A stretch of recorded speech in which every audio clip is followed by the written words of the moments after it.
No,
this last one. Sorry.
I mean, this is still good.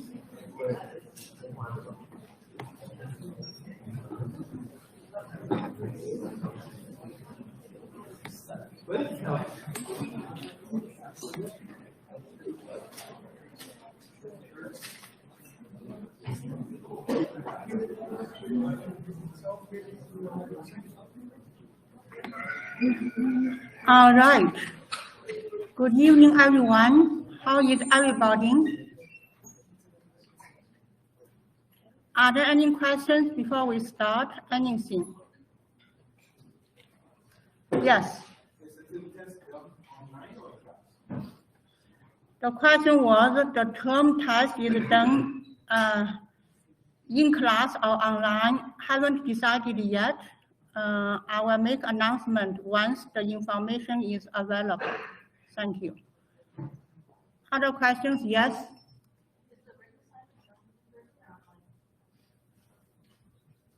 Written assignment. Oh, written assignment, you have to write down a piece of paper, take a picture, or you directly write on your computer, take a picture or PDF file. Upload your written assignment to CloudMark, question by question. Okay, one question, one PDF file, or one question, one picture file. Okay. Other questions? Absolutely no late submission. The written assignment went due Thursday, January 26th at 4:30. No late submission. Okay, no extension. All right. Before we start, I also want to share a message. I also teach at Ryerson University. Now they have new name, Toronto MU. The same message about the happy Year of the Rabbit. It is a new year celebrated in many countries, including China, Japan, Korea, Vietnam, Philippines, Indonesia, Malaysia, and many people around the world. The reason I mention this is that we are learning mathematics. Not many people know that mathematics is a culturally mediated, socially constructed, and historically situated. Many people think mathematics is culture-free. No, it is culturally mediated. I will make a presentation about the cultural historical way of learning mathematics next month at our international symposium at Bavado. So that is the reason I mentioned this important event, cultural event celebrated by many countries. This year is Rabbit. We have 12 animal symbols. Last year was Year of Tiger. I was born in Year of Dragon, so I belong to Dragon. My mother was born in Rabbit year, but my mother passed away the year when I came to Canada. That was December. My mother passed away on November 1998. 1 month later, I came to Canada, so December 1998. Okay, just mention this because mathematics is culturally mediated. You can see sometimes when students ask me questions, they say, okay, in high school, my teacher taught me this way. Quite different from I know. So students from, Arabic countries, students from Asian countries, they learn some mathematics concept differently as some students learn here, okay? Okay, so just want to embrace the diversity, okay, of the culture. Okay, that is just some topic on the side. Return back to our course written assignment due January 26, help hours. Help hours is available at the Mathematics Learning Center, many hours, virtually every day. Somebody is there to help you. Mathematics Learning Center. The place is Mackenzie Chow 434.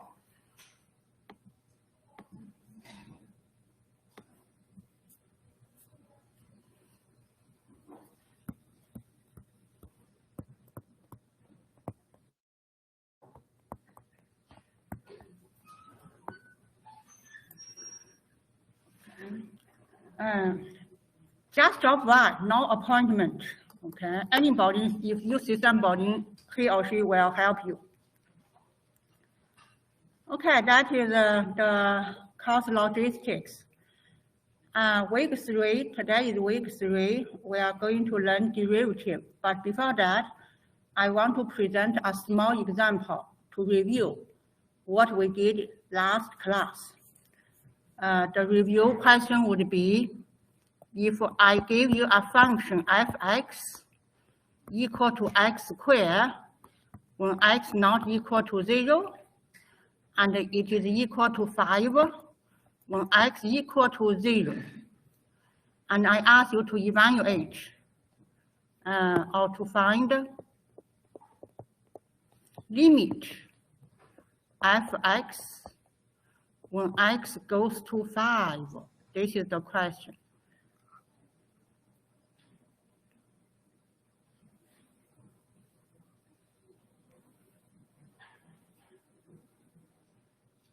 Maybe I will change some number here. X squared plus 2.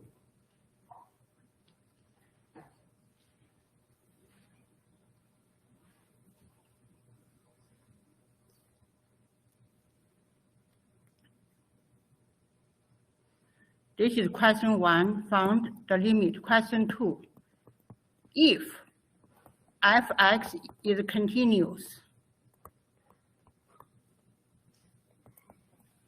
function, at x equal to 5. Second question.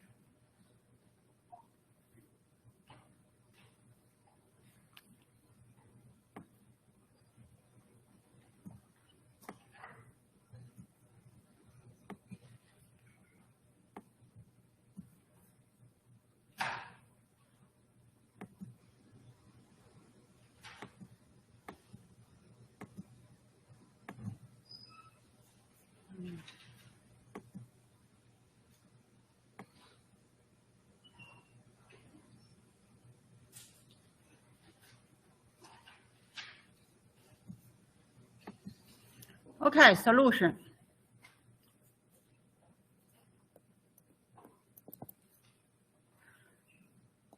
Question 1, find the limit. In this case, how do I find the limit? We know this function is defined everywhere. So x is allowed for any number. X could be any number. Okay? The domain is all the real numbers. The domain of fx is all real numbers. And then the limit, when x goes to 5, what is fx? You just plug in, whenever you see x, you plug in number 5. So whenever I see x, I plug in number 5. So the result is 25 plus 2, 27. That is the limit of 27 when x goes to 5. Okay. This is question 1. Any questions? Question 2. If fx is continuous at x equal to 5, the answer is no.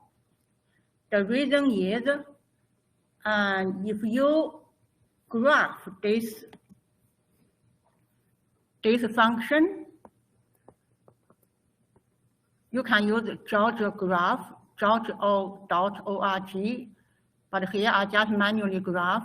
So x squared plus 1, it is a parabola. This point is 2. So this graph represents x squared plus 2. Okay, and this is when x not equal to 0. When x equal to 0, it is equal to 5. So suppose this point is 5. Okay. So this is this function. Obviously, this function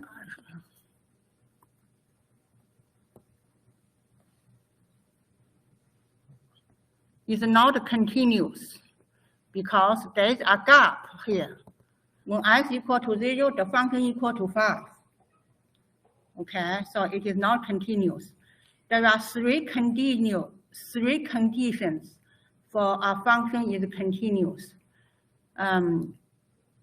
One, fa is defined. In this case, f5 is defined. Yes, this condition match. Okay.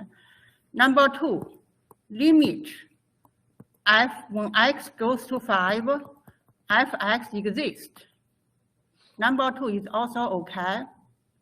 And this limit is 27. But condition for continuous function number 3,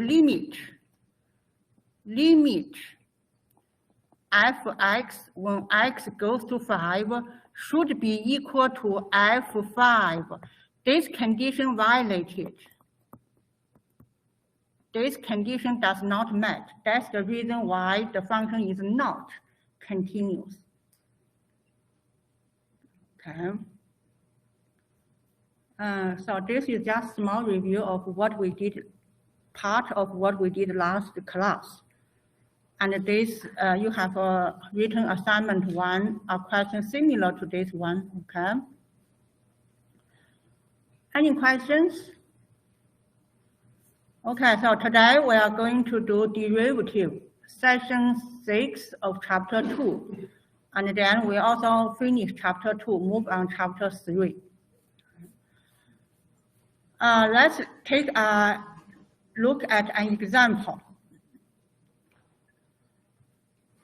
This is about a test conducted on a prototype of a maglev, which moved along a straight monorail track. Engineering has determined that the position of the maglev from the origin at time t is given by ft equal to 40 squared. Okay, so the graph looks like t is a positive number. So when you graph, this is t, this is ft. You only have this part. Something like this, parabola. This is 0. Okay. F is the position function, and S is measured in feet, and T measured in seconds. So the unit for T is second, the unit for Ft is feet, the unit. Okay. Because this is the parabola, when times goes on, this is t. When times goes on, the object moves along this line. As you can see, this is not a straight line. Not. This is a parabola. If I draw this line exactly, it is a parabola. Okay? That means the speed is different at any given point. For example, at this point, the speed is different from this point. Let's say this is point A, this is point B. Which one do you think has a faster speed, velocity? Which one? Point A or point B? Yes. Point B. Excellent. Point B has a faster speed because it has a steep line, the tangent line here. Point A, if you draw a tangent line, it is here. The slope of the tangent line is the speed of this curve. So point B is faster than point A. Point A is slower than point B, the speed. So this is one intuitive example, okay, and this is the graph we showed. Another example about number of Social Security beneficiaries from 1990. We use t equal to 0, represent 1990, to 2045. We use t 55, represent 2045. Okay. And the curve is in blue line. Blue line. We are taking 2 points. One point is P1, and the other point is P2. As you can see on the graph, what is the slope at P1? Remember in high school, slope equal to rise over run. What is the slope at the point P1? You see, rise equal to 10, run equal to 20. So the slope equal to 10 over 20, or 0.5. This is the slope at P1. And then at the point P2, this point P2, what is the slope? Again, rise 11.5 over run 10. So 11.5 over 10, it is 1.15. So which one has increase bigger, at P1 or P2? The Social Security beneficiary, yes.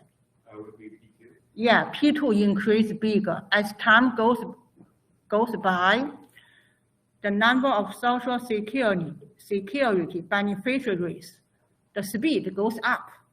It is not straight line, the speed goes up.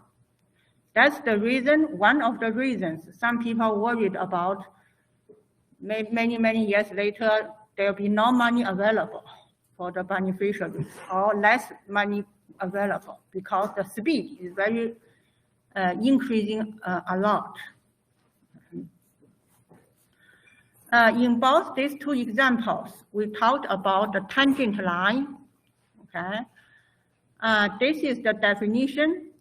First, we define the secant line. The secant line, a straight line passing through 2 points, point P and point Q. This straight line is a secant line.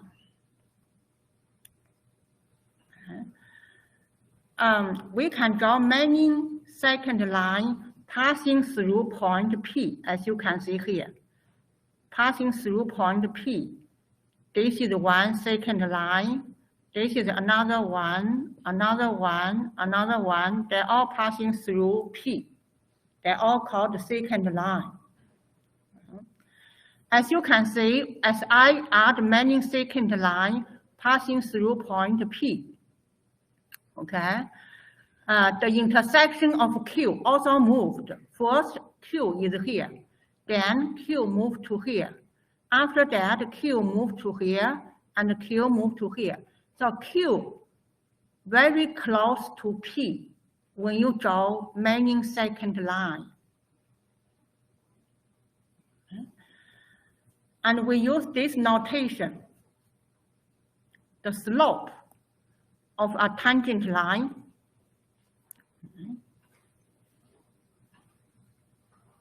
So in this graph, we have 2 points. One is point P. Point P has x, fx. Point Q has x plus h, fx plus h. So this point is x, and this point is x plus h.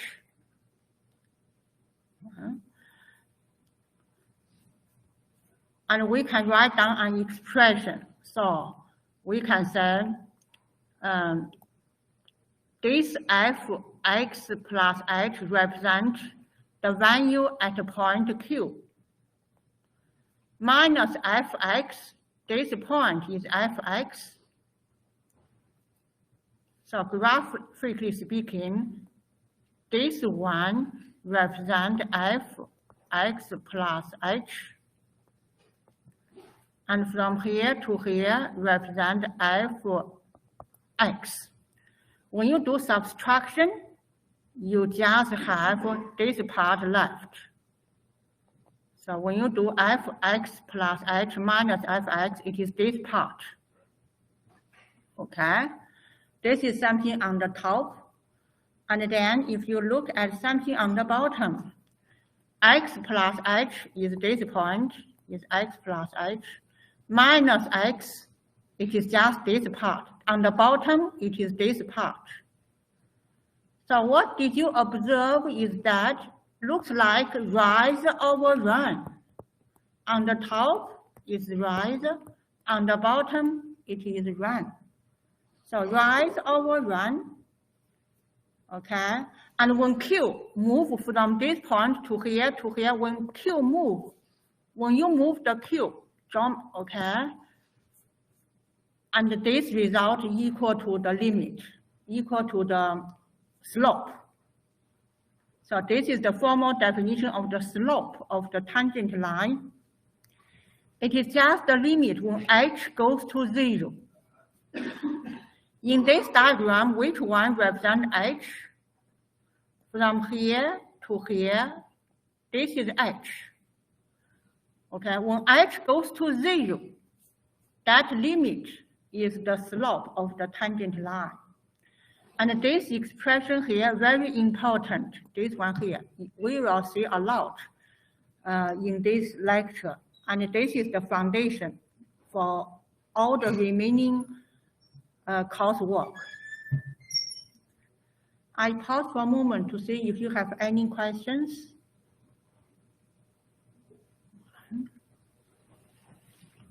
Okay, so this is the definition. And I also explained this one. Okay, so from here to here, this part is fx plus h minus fx. This part is h. So when you do fx plus h minus fx over h, you are doing rise over run. You are doing this. Okay.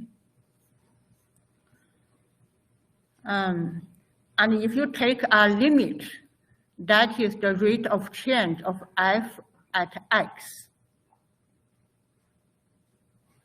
when h goes to 0. How do you know what it looks like when h goes to 0? So if you go up to this diagram, remember we have many tangent lines here. Okay, the first time when we draw tangent line, it is this line here, this is Q. Next, we draw another tangent line, Q move to here. Next, Q move to here. As you can see, H goes to 0 this way. When Q move toward to P. When Q move toward P, okay, H goes to 0. Any questions?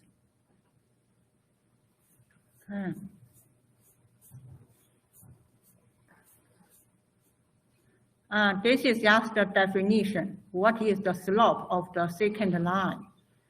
The difference, this is the slope of the tangent line without limit.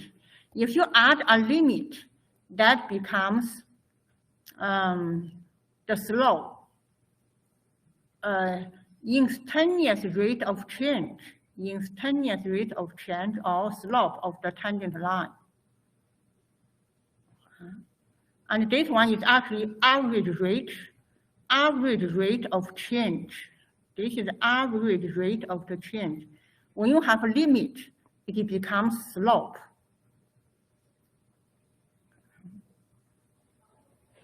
Questions? Now we formally introduce derivative. The whole calculus in this course, actually just two calculus. One is derivative calculus. The other is integral calculus. The first half is derivative. The second half, we are dealing with the integral calculus. And we know what is this one. This is just the average rate of change. If we add the limit, and we call that is the slope of the tangent line, and we give it a notation, f prime fx. So the derivative of f with respect to x is the function f prime. It is just the limit of the average rate of change. The domain of f prime is a set of all x for which the limit exists.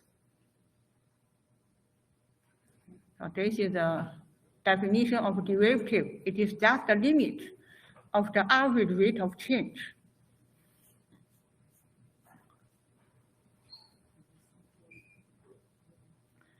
So in this example, we have a function fx is this curve fx.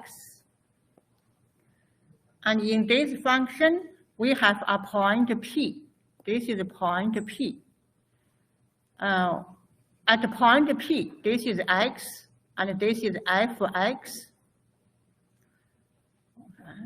And what is the graphical representation of f prime x? We know intuitively what is f. This is f. This curve is f. And now we want to intuitively see what is f prime x. F prime x, it is a slope. It is just a slope at the point P. This red line, if you see this red line, okay, and what is the slope? When x changed by 1 unit, this part is f prime x. this part here. This is intuitively what is f prime x. Okay, it is just the slope at the point px. There are some other notations for derivative. Usually we say prime y prime, okay, or f prime x. Sometimes we also use dy over dx. We read dy dx or dy over dx. And then we also use capital D, d sub x of f of x. They all represent the same, the different notation. So 1, 2, 3, 4. They all represent the same thing. Which one? This one here. They all represent this different notation. Okay. And then how do we calculate? There are 4-step process. On your written assignment 2, note 1, you have a similar question. Ask you to use the 4-step process to find f prime x. In written assignment 2, use the 4-step process to find f prime x. Okay. So step 1, compute f x plus h. Whenever you see x, plug in x plus h. And then find the difference of fx plus h minus fx. And then find the quotient. Finally, get the limit. Find the limit. And the result of this limit is f prime x. The result of the limit. Now let's take a look at a specific example. Okay, specific example. We all know this is a regular function, 1 over x. The question asks us to find f prime x. That is the question. I know fx. Fx equal to 1 over x. But the question asks me to find f prime x. If you can solve this question, if I give you another function, you do the same thing, you can find it. If I give you, for example, x over x squared plus 1, and I ask you to find f prime, you follow similar example. Okay, follow similar example. So now let's focus on fx equal to 1 over x. How do I find f prime? 4 steps. 4 steps. Use these 4 steps. I will copy original question. So if given fx equal to 1 over x, this is fx. How do I find f prime x? Step 1, compute fx plus h. So this is fx. Whenever you see x, you write down x plus h. So this step is easy, okay? Whenever you see x, I see x on the bottom. I replace x with x plus h. That is the meaning of x plus h. I pause for a moment to see if you have any questions on step 1. If fx equal to 1 over x, yes. Why would not be 1 over x on the stage? Thank you for your question. Why it is not? Why it is not 1 over x plus h? This is your question, right? Yes. Thank you. Why it is not this? The reason is, by definition, you take this as an object, as a whole, as a package. In original question, you have this x. Whenever you see this x, you plug in the package. The package is x plus h. That's why this is wrong. Okay, thank you for asking for clarification. Question for step 1. Okay, now do step 2. Compute the difference fx plus h minus fx. In step 1, we did fx plus h resulted 1 over x plus h. Fx is just original fx is just 1 over x. That is fx. This is the result of step 2.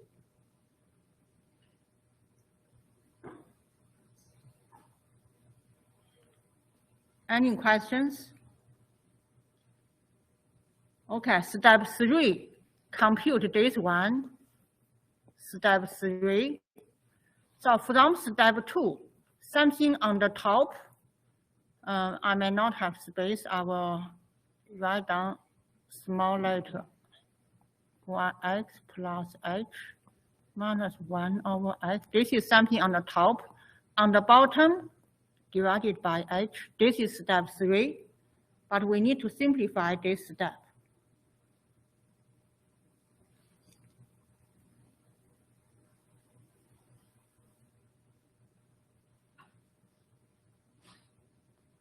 Any questions so far? And now step 4. When h goes to 0, if you directly plug in h0 in step 3, what you get is you get 1 over x plus 0 minus 1 over x over 0. If you directly plug h0 with h,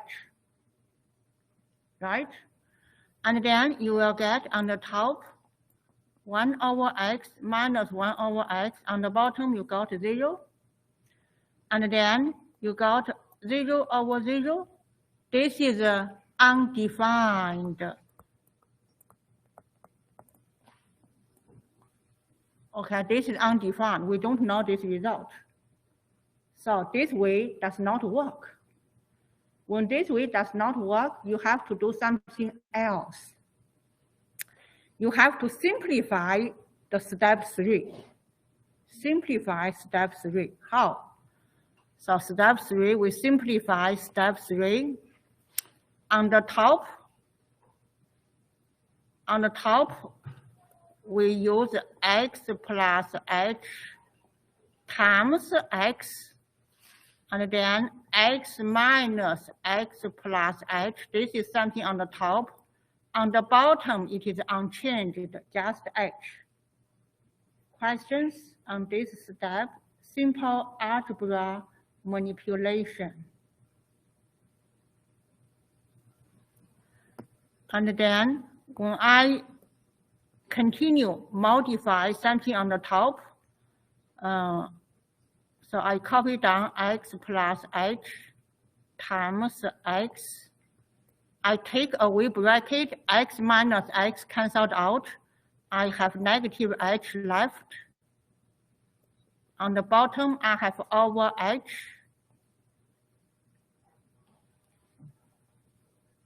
Okay. Yes. All right, I'm just confused as to where you got that first part from. Thank you. Thank you for asking. What we are doing now, we try to simplify step 3. How did I get this part? It is like I will copy down this part on side. So I want to do this. I want to simplify this part, okay? How? Do you agree? The first one is this is fraction. Both top and the bottom, if I multiply the same item, it is the same thing. So the top, I will multiply this, the bottom, I will multiply. Do you agree they are equal? Because x cancelled out here. And this x plus h cancelled out with, hold on. There is no x here. Do you agree they are equal? Why? You okay? So, and then you have common denominator. This time you have a common denominator, right? You have x plus h times x. On the bottom top, you have x minus x plus h. That's how I get it. I maybe jumped some steps. Thank you for asking. That's why I come to here.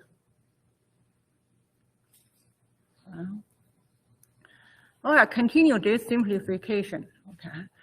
And do you see this h canceled with this h? I will write down different color. So this h canceled with this h. So they're canceled out.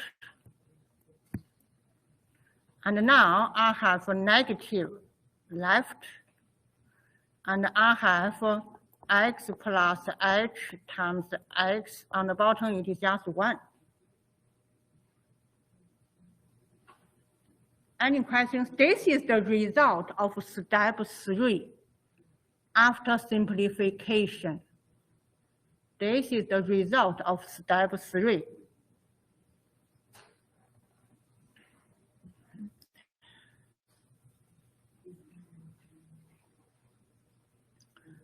And now let's do step 4. This is step 4. Now when you do step 4, in step 3, you got 1 over x plus h times x. And this one, you take limit. You can put the negative sign, negative here, then take limit here because of the property of limit. H goes to 0. This time, when you plug in h is 0, what you get is 1 over x plus 0 times x. There's a negative here. Continue, 1 over x squared. There's a negative here. This is your final result for step 4. Final result for step 4. Any questions? Yes. Can I see the equation on the top right for steps of how you got the number for 3? Yeah. Thanks. You're welcome. Thanks for asking. Any questions?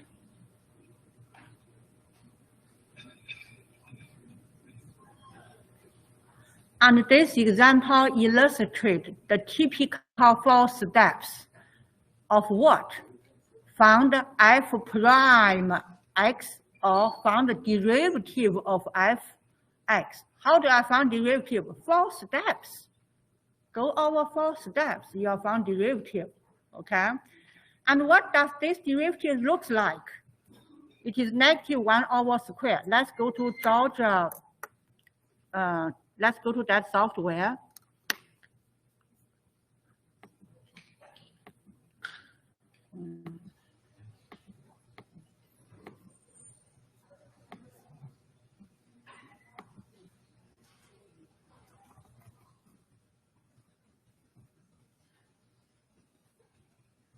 Algebra.org/CES.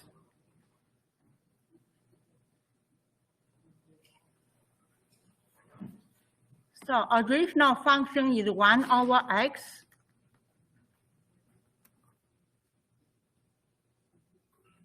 So this is original function, how it looks like.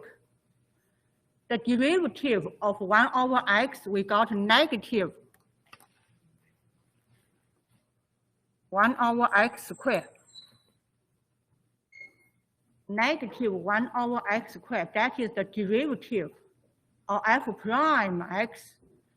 And how this function looks like. The blue line represents the derivative. If I hide the original function, this line is the derivative of fx, how it looks like.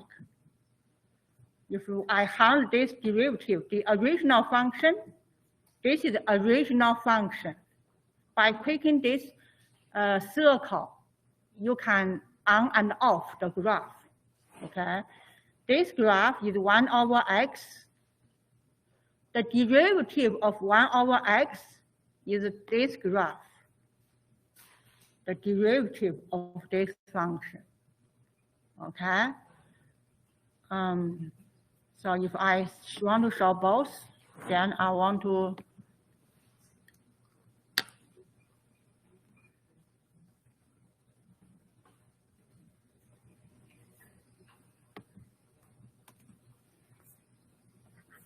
okay, so we follow the 4 steps. We found f prime x. Given fx, we found f prime x. Okay, and the result of f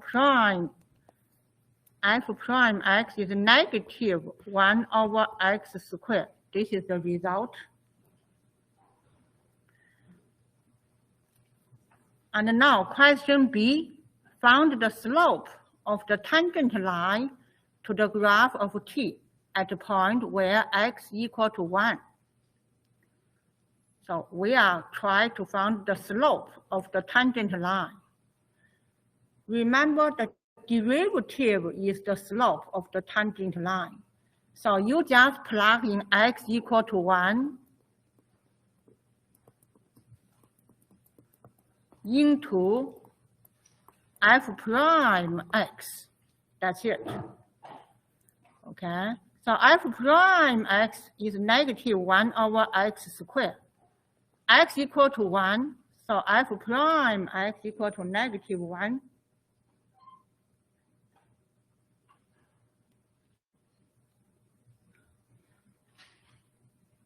Questions? So we finished question B, found the slope. Question C, found the equation of the tangent line at a point x equal to 1.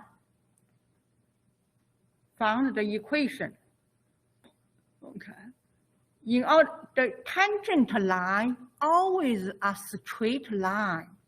In high school, you write down an equation for straight line. You have several methods. One method is you know a point and you know a slope. Then you can find a tangent line. Okay, straight line.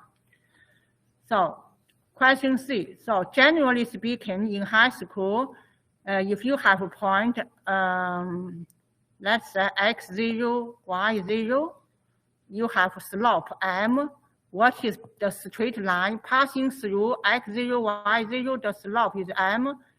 It is y minus y0 equal to mx minus x0. That is the straight line, have a slope m, passing through point x0, y0. Okay, so we are going to use this format. And what is x0? In our example, x equal to 1, x0 equal to 1.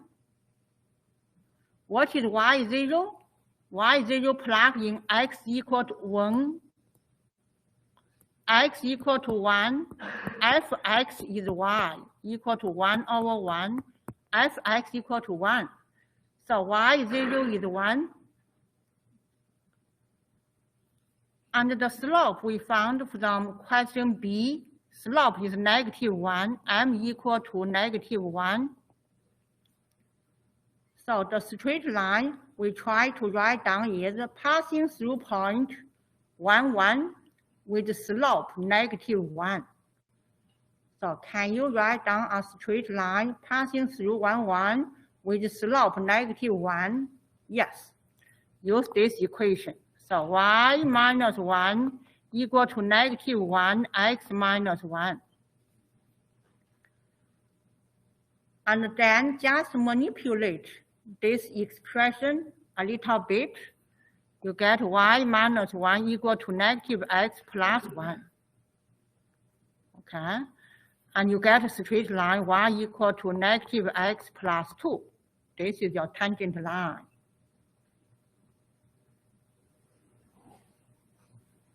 So negative x plus 2. Any questions?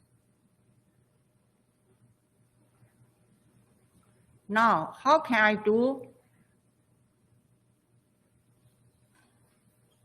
derivative using algebra. You have written assignment 2, have this question. Using algebra, found the derivative. Using algebra, found the tangent line. How do I use the algebra? Found the derivative, found the tangent line passing through point 1, 1. That is the question, okay? So first, you need to go to this website, www.geogebra.org/CAS. After that, you can reload the page, okay? So I'm going to highlight the link, press Enter key to reload the page. So everything starts from a brand new page. Now I want to find the derivative of 1 over x. You just type in derivative.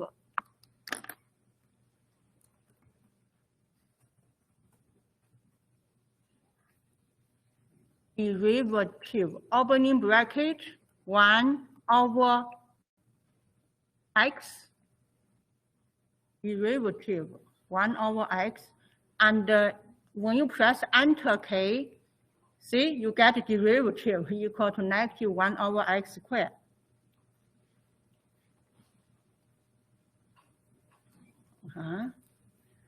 Questions? And next, how do you find the tangent line passing through 1, 1, and the function is 1 over x? Find the tangent line passing through point 1, 1 for the function 1 over x, okay? And for this, you type in tangent.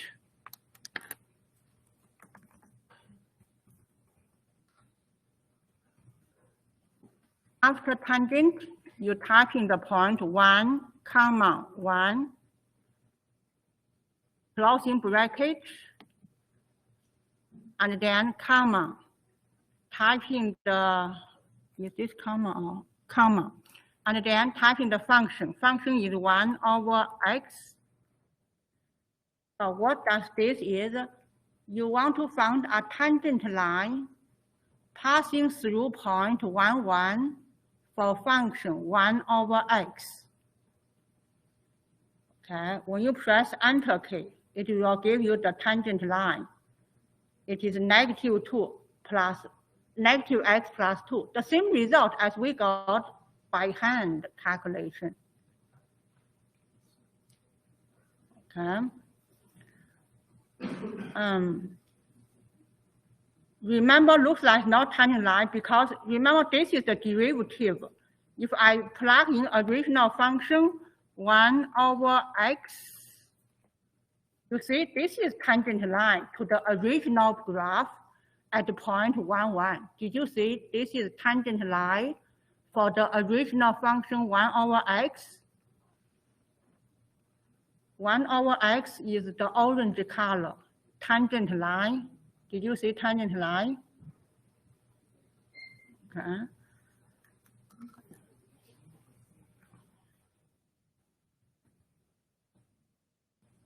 So I did this in algebra. Okay, this question.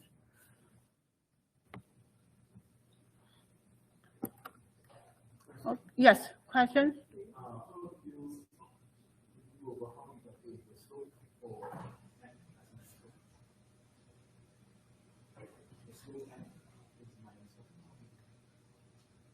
The slope m,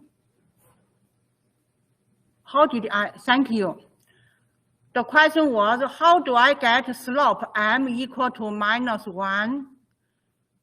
Okay, you plug in x equal to 1 into f prime x.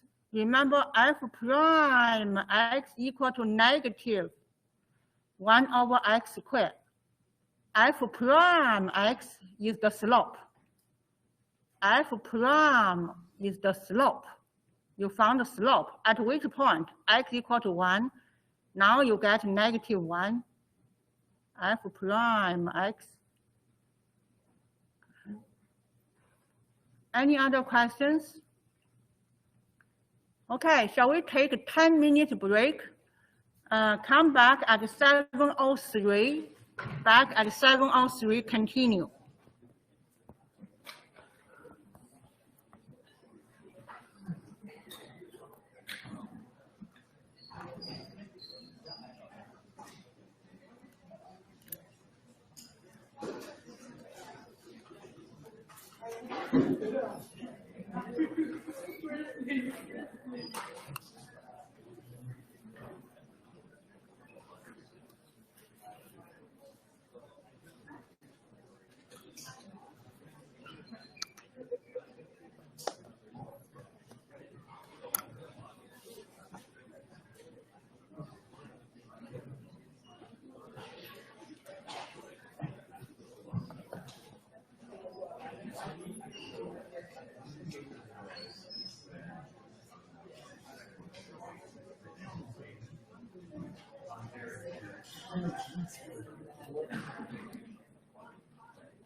Hi, Professor. Yes.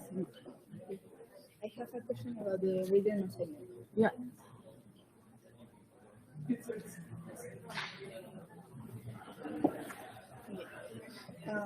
Actually, two questions. The first one is, can I do it here in the iPad? Like, can I turn it in? Do you want? Oh Like, yeah, you can do it here.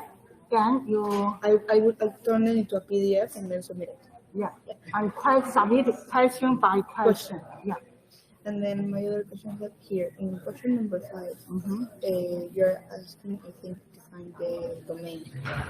And then I solve it this way. Like, I know that it's all the real numbers, and then I solve like the one on the bottom to find, because it cannot be 0. Yeah. So when I did it this way.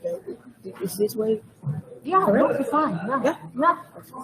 Okay. Trust yourself. Okay. Oh yeah, like, I know it's the right result, but in my country they taught me one way, and the book is a little bit different. I see. So I was just wondering if I do it my way. And then you clearly said the domain is all the number except x equal to 6.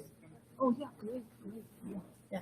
So I would like put the final answer in a box to make it clear. Yeah. Thank you. Hello. So on the last assignment, there was like the one with the like domain, and it said do it in the interval form. So that's the one that you do like negative infinity to the number, and then like the u, and then the number again to positive infinity. Is that right? You have to show me the question. Okay, I don't have the question anymore. I just wanted to ask, is it for this assignment, will it specify which form they wanted it? The form. You Yeah. can use any form Okay. you are comfortable with. Within the key several answers. I have recorded them. It's a basic assessment for basic assessment. Okay, because this one I put it in and I I used all my answers, I guess, because I was trying to put it in, and then it didn't accept any of the answers, so it marked it wrong. Oh, okay. So I didn't know if I had to. The next time, ask me the specific question. Okay. Good. Okay. Yeah, I'll You try can to. put all the answers. Yeah, I'll try to pull it up.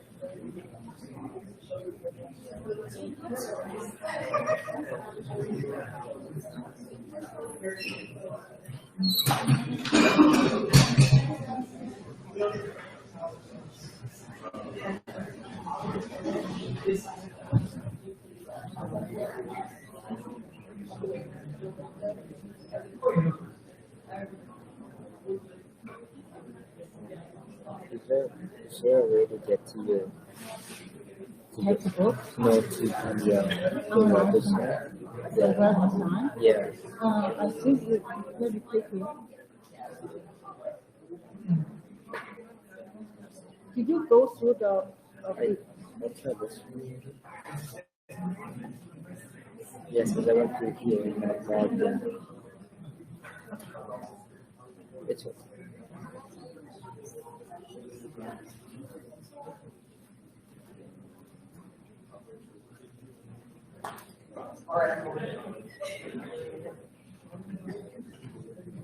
That I didn't contract with the level sign. Right space.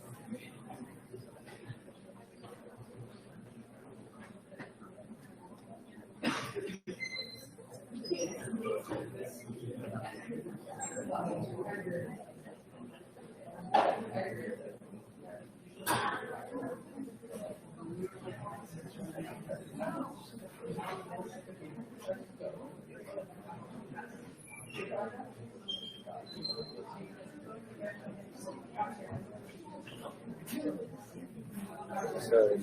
No problem. You can help someone else. Good question. Thank you.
So I got this question wrong.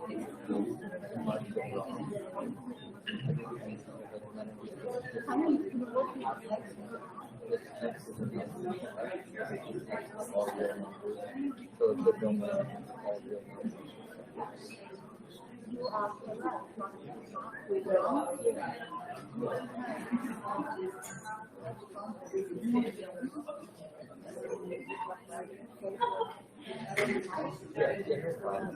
are correct, but exactly no people like that.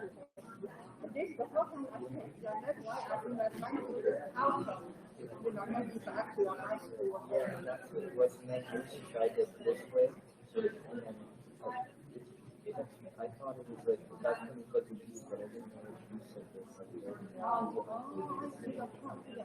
So to understand it, but you don't know how to express it, accepted by this website. I see your question. Because I knew like all of my answers I had five, right? Five was Next time, I will read our little PowerPoint slides with all the textbook. See what is acceptable. That's a similar example. This is how you express yourself. This is example. okay. Okay? I will correct this later.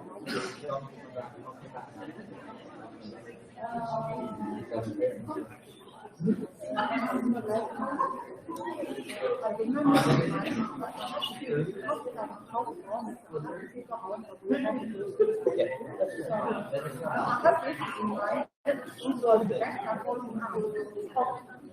come back after the class.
Oh, yeah, no, there's no problem.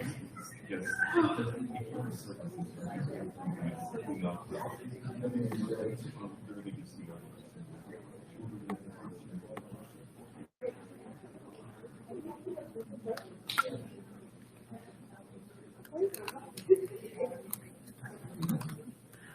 All right. Welcome back from break. There is a question about how to actually this part here, the algebra part. Okay. If you still have question about this part, second break you come here to ask me. or after class, okay? This part. Okay, so before the break, we've given you a function fx equal to 1 over x, and we ask you to find f prime x using 4 steps. Make sure you know how to do it. Assignment 2, you have this question, okay? All right. So another example, velocity of a car. Suppose the distance covered by a car moving along a straight road t seconds after starting from rest is given by a function ft equal to 2t squared. Obviously, this function is a parabola, okay? Polynomial function, degree 2. Question A, calculate the average velocity of the car over the time interval from 22 to 23, 22 to 22.1, 22 to 22.01. Okay. So question A asks you the average velocity, average. Question B, calculate the instantaneous velocity of the car when t equal to 22. Question C, compare part A with part B. So this is the question. So let's do question 1 first, the average. Remember in one slide, there is a definition about the average.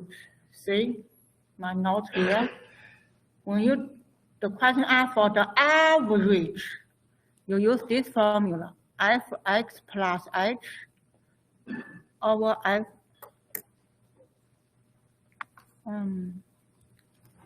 Maybe the battery is dead. Try to use this one. Hello? Can you hear me? Okay. Try to move myself closer to the mic.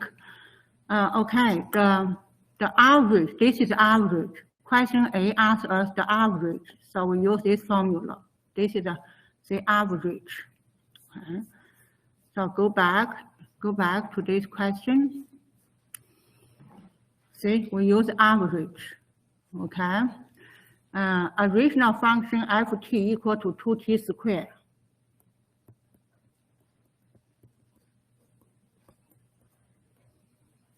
Okay. So what does this t plus h, ft plus h? Whenever you see t, you plug in t plus h. T plus h as a package, as a whole, okay? So whenever you see t, you plug in t plus h. So this is ft plus h, and then ft is just 2t squared. Okay. And now, similar to one we did for the 4 steps, you need to do algebra manipulation. So you need to use a formula like this, x plus y squared equal to x squared plus 2xy plus y squared. Apply to t plus h, and you get this part. Okay, and copy down 2t squared. 2t squared cancelled out with 2t squared, and h cancelled out with h, and this cancelled 1. So final result, you have 4t plus 2h. So when you go home, try to get this conclusion without looking at solution. Try to do it by yourself. Okay, we did the average over the time interval from t to t plus h.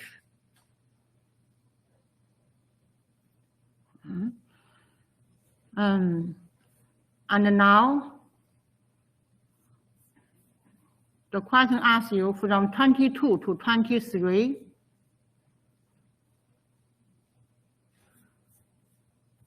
When you have from 22 to 23, t equal to 23 minus 22, t equal to 1. From 22 to 23, or not t, sorry, h equal to 23 minus 22 equal to 1. Okay. So h equal to 1. What is t? T equal to 22. So t equal to 22, h equal to 1, 2h.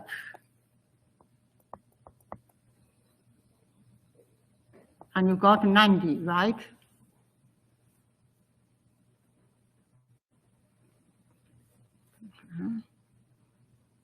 So we get this question here, 22 to 23. So this is from 22 to 23. And next, we try to find from 22 to 22.1.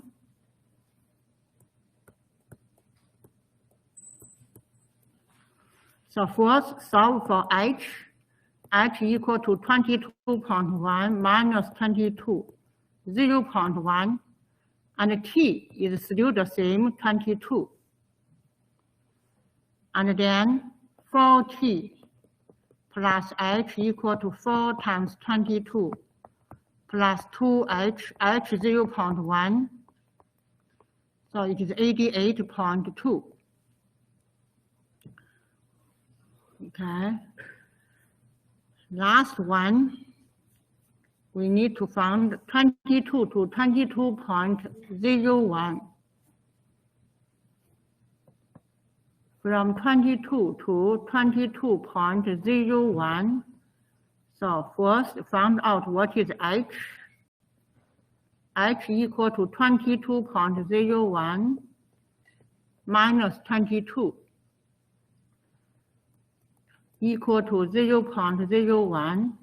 This is h. T is still the same. T equal to 22. Then we need to find out what is 4t plus h. So 422 plus 2 times 0.01, 88.02. Yes, questions? Yes, sir, I'm a little bit confused. I must have missed this part. So why are we subtracting 23, 22, 22.1, and 22, and so on and so forth? Thank you so much. Why we are so using 23 minus 22? Why? We try to find h. Definition of h. Remember the definition of h here? So, see, what is h? This is h. Point B, okay? This point minus this point is h. So the run, okay. Yeah, the run, right, yeah. Any other questions? This is h, is here.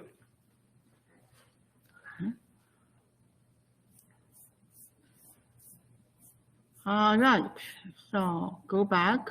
So we just did question A. Question B, calculate instantaneous velocity of the car when t equal to 22. Question B. Now we based on the definition, okay? Instantaneous means is the derivative. Derivative means take limit.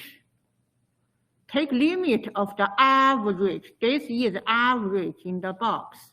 Take limit, it becomes instantaneous. Instantaneous. We already know that when we simplify this average, we got 40 plus h, and you let h approach to 0. We get the slope, or we get the derivative. And now, plug in t equal to 22. we got the velocity 88.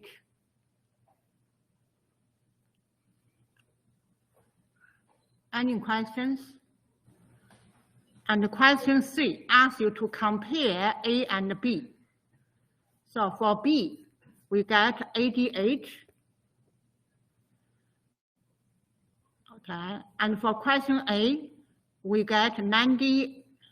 Question A, the answer is 90, 88.2, 88.02. And how do you compare A and B?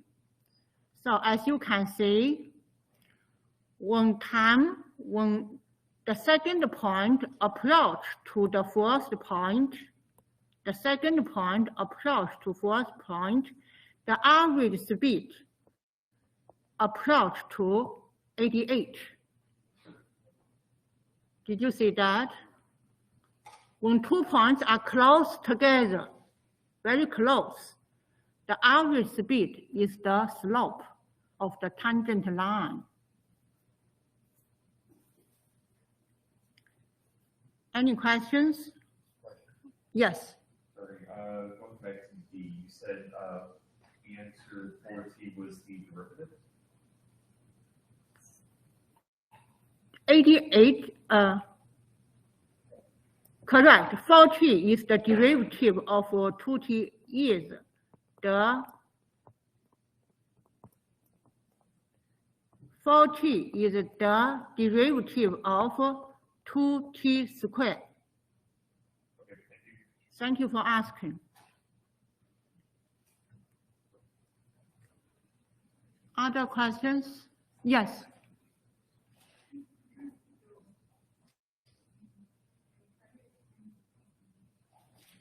I'm sorry, I can't hear you.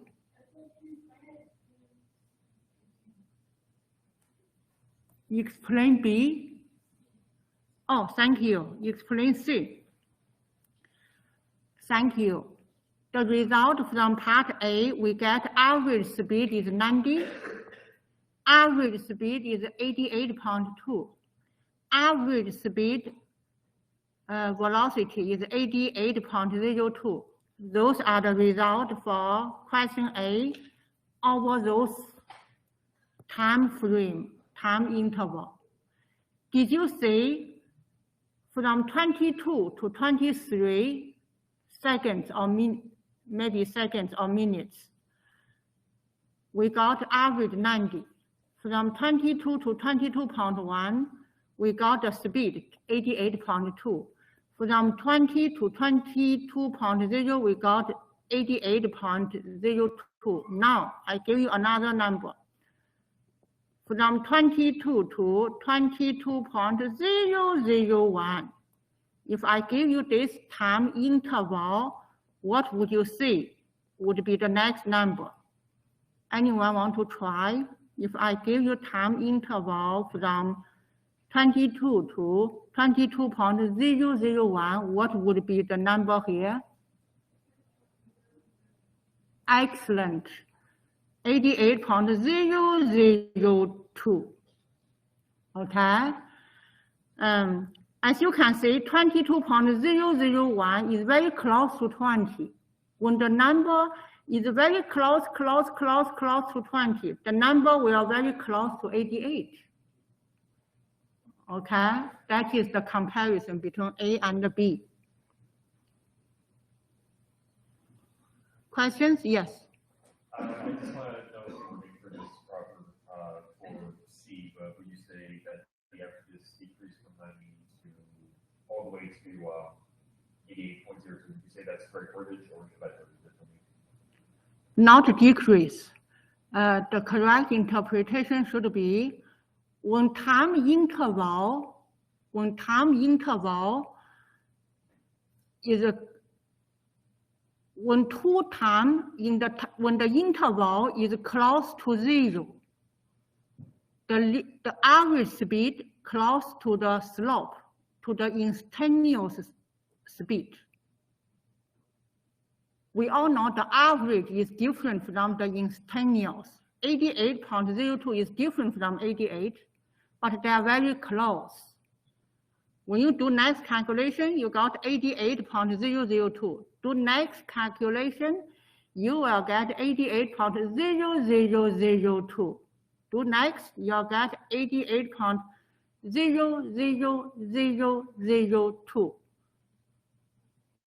Don't you believe it is very close to 88?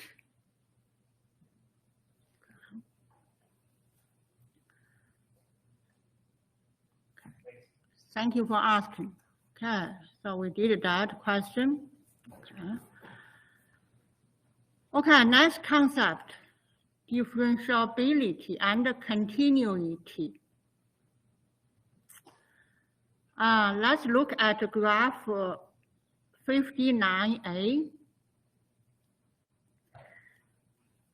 This graph, it is continuous. See, it is continuous graph, but it makes an sudden change at this point. It is not smooth, in another word, okay? And for this graph, 59B,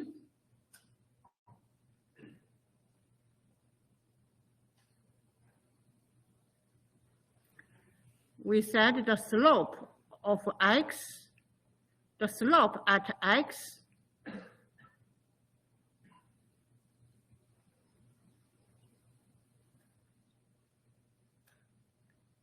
is undefined because it is vertical line here. So if you approach to this point,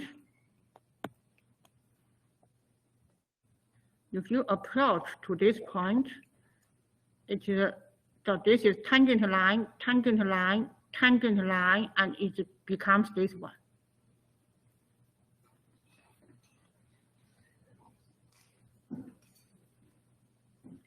So both graph, they are continuous graph. It is okay, but they are not differentiable.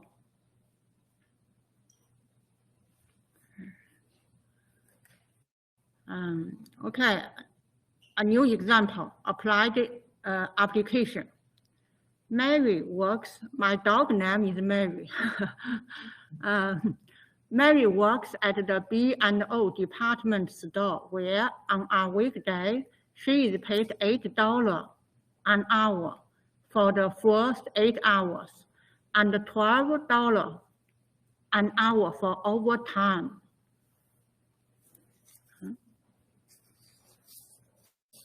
And the function is given by this format. When x smaller equal to 8 hours, the total money she gets is 8 times x. X is the number of hours.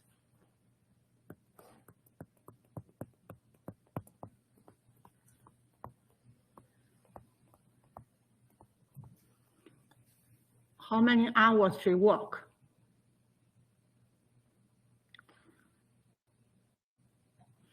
But when x is greater than 8 hours, she got overpaid for $12. And how do you write an expression after 8 hours? What is Mary get paid? How much Mary will get paid?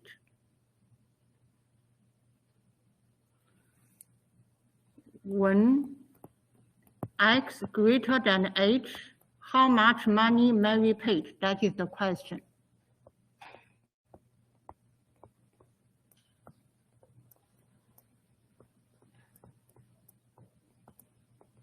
Anyone want to try? Within 8 hours, it is 8 times x, x number of hours. If let's say Mary works 10 hours, if Mary works 10 hours, how much Mary will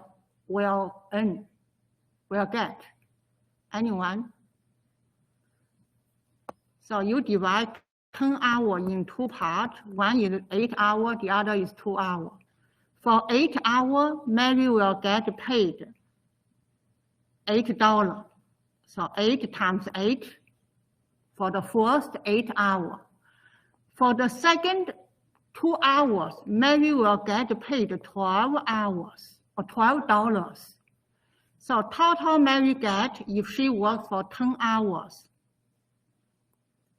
should be 64 plus 24, should be 88. So this is Mary work for 10 hours.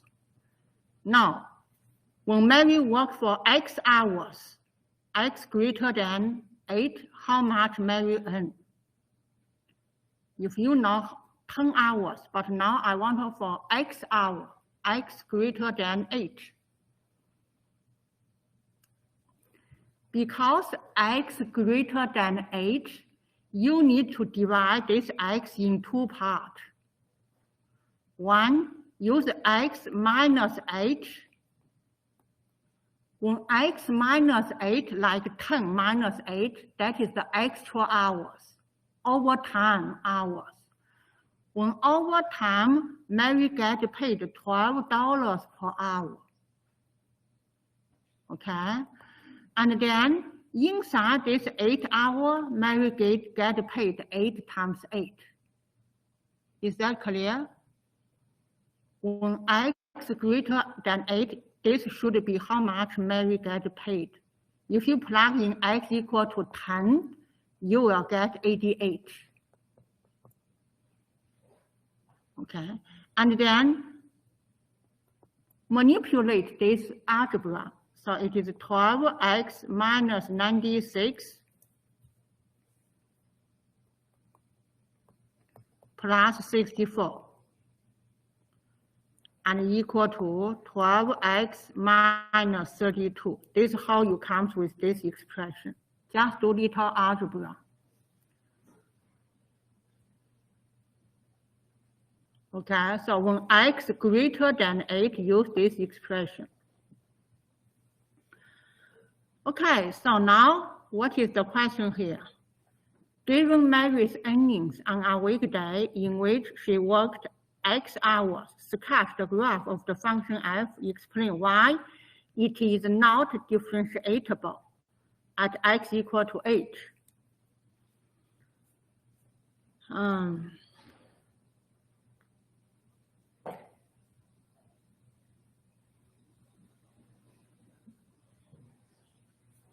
If you want to draw a graph, sketch the graph, the best way you can use GeoGebra, right?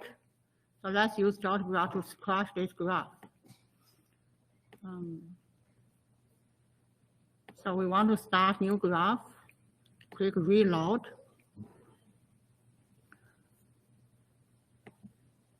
And then we need to graph 8x, then we need to graph 12x minus 32. So just type in 8x, this is graph of 8x, and then just type in 12x minus 32.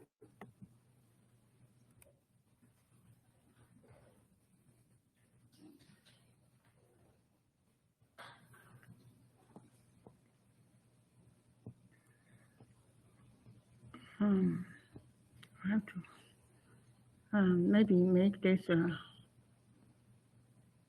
So when x is smaller than 8 hours, you use this line here. When x greater than 8 hours, here, you need to use this line. Did you see the point? There are two straight lines. One is x smaller than 8. You use this line. The other is x greater than 8. You use this blue line, blue and green line. So this is how you sketch.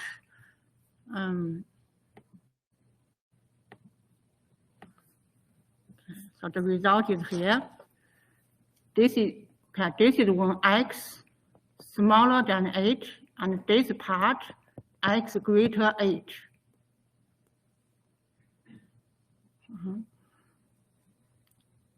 So this graph, it is not differentiable at x equal to 8 because there is a change over this part here. If you see this graph here, equal to 8.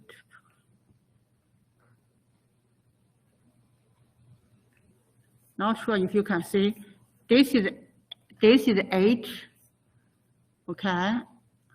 When x equal to 8, y equal to 64 here. See here.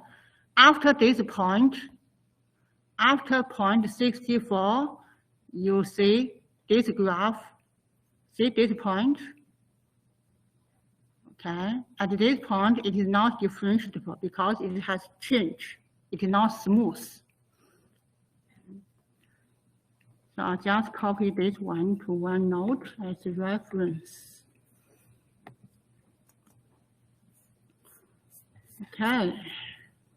So we finished chapter 2, okay? And now we move to chapter 3, basic rules of differentiation. And the first rule is the derivative of a constant, it is just a 0, okay? For example, if you take a derivative for number 5, this prime represents derivative, it is 0, okay? 0, you take derivative, is 0. -2, you take derivative, it is 0. The constant derivative of a constant is 0, okay? Y is this. That's proof. This is the proof. So if fx equal to c, means fx is a constant. And how do you find f prime x? This is by definition. What is f prime x? It is just a limit. Okay. And now, whenever you see x, you plug in x plus h, but I don't see x here, no x here. So fx plus h is still c. Okay, fc is c. fx plus h is still c. Because fx has nothing to do with x. It is just a constant c. Okay, and you got c minus c over h equal to 0. Okay, that's why the derivative of a constant is 0 by definition. And now, the derivative, if x raised to power n, you take derivative. It is n times x raised to power n minus 1. Remember we did an example 1 over x. We said 1 over x derivative is negative 1 over x squared. We did this example using 4 steps. We did this using 4 steps. If you expand this to general expression, we got this format. So for example, x raised to power cube, what is the derivative of x cubed? Equal to 3 times x raised to power 2. And what is the derivative of x raised to power 7? It is equal to 7 times x raised to power 6. That is what this said. And what is the derivative of x raised to power negative 5? The derivative of x raised to negative 5, based on this formula, it is negative 5 times x raised to negative 5 minus 1 equal to x raised to negative 6.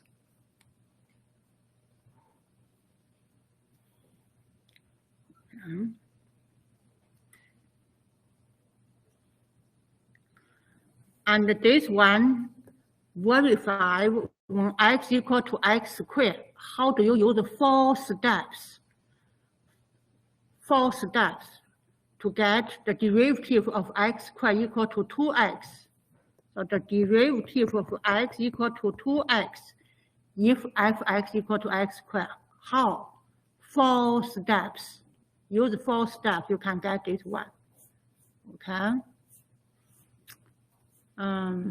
And I will leave this as exercise. Use 4 steps. We already did 4 steps for 1 over x. Now, when you go home, use 4 steps to fx equal to x squared. The solution is right in front of you. Here. Or do you want me to do in class right now?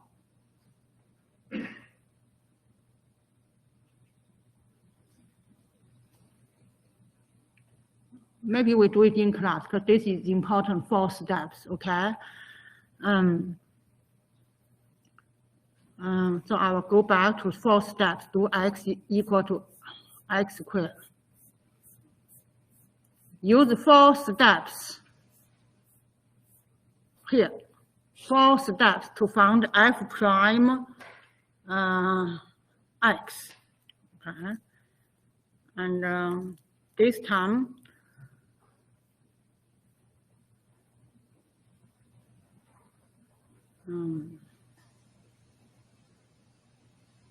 maybe I will write, okay, step 1, compute fx plus h. I'll write down here. Okay, write down something on the side. Try to find a space here, maybe. So I have x equal to x squared. I ask you to find f prime x using 4 steps.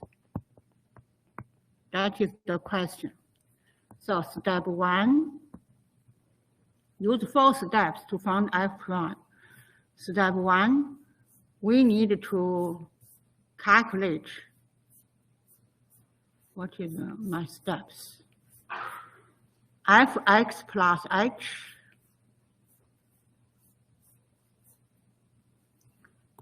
fx plus h, this is step 1. Whenever you see x in fx, plug in x plus h. So it is x plus h squared. This is step 1. Step 2, calculate fx plus h minus fx. Calculate this one. So it is just this one. And then simplify this one. So expand the first expression, 2xh plus h squared. Copy down negative x squared.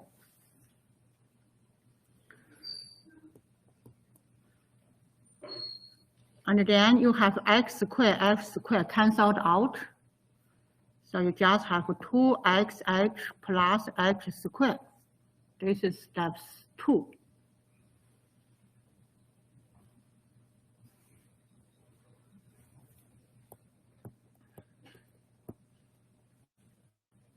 Step 3, calculate fx plus h minus fx over h. Step 3, calculate this one. So on top, you have 2xh plus h squared. On the bottom, you have h. So h canceled out with the top h. So you just have this one left.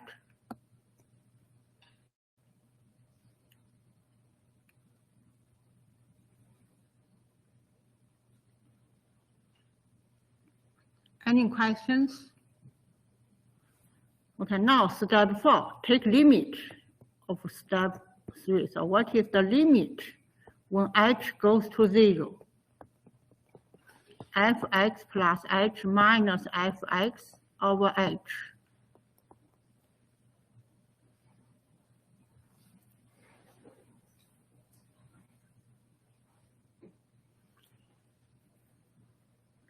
So it is the same as limit. When h goes to 0, 2x plus h. So just plug in h is 0, so 2x plus 0. The result is 2x. What is the meaning of 2x? It is the derivative of x squared. look at original question. Given fx equal to fx squared, find f prime x means find the derivative of x squared. The answer is the derivative is 2x.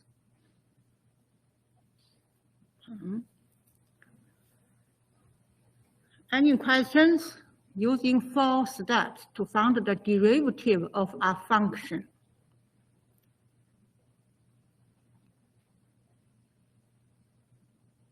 Okay, so let's move on. And we did this, okay.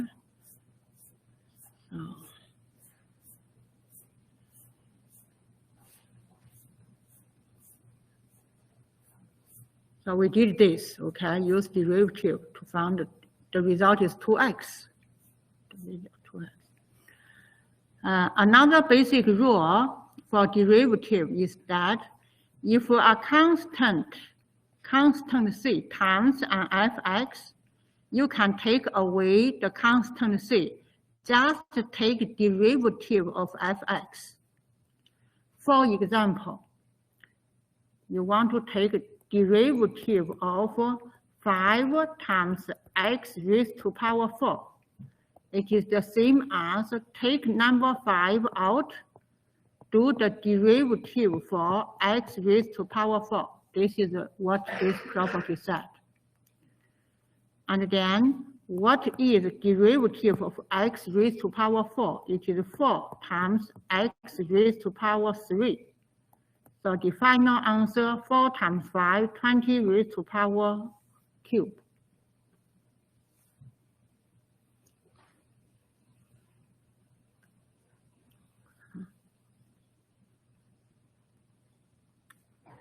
Any questions?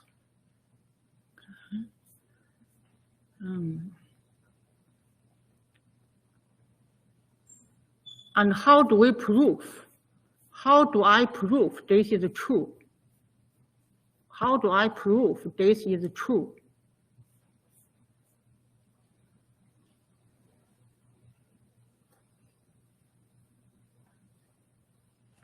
And this is the same as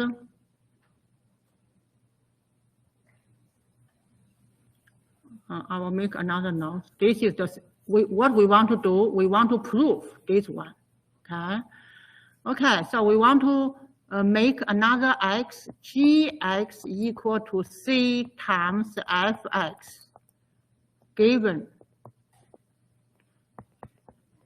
Then find g prime x, find the derivative of gx. I give you a function gx. I ask you to find the derivative of gx. 4 steps. Okay, let's do this. Step 1, you need to find gx plus h. You are given gx equal to c times fx, so gx plus h, whenever you see x in the g, plug in x plus h, so it is c times fx plus h. That is step 1. Step 2, calculate gx plus h minus gx. Step 2. So it is just use the result of step 1, c times fx plus h minus gx. Gx is c times fx.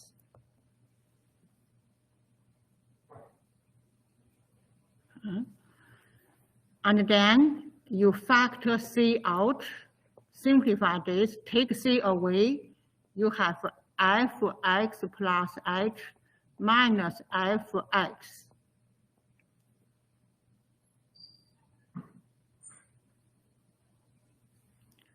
Step 3, calculate gx plus h minus gx over h. And step 3, we'll use result from step 2.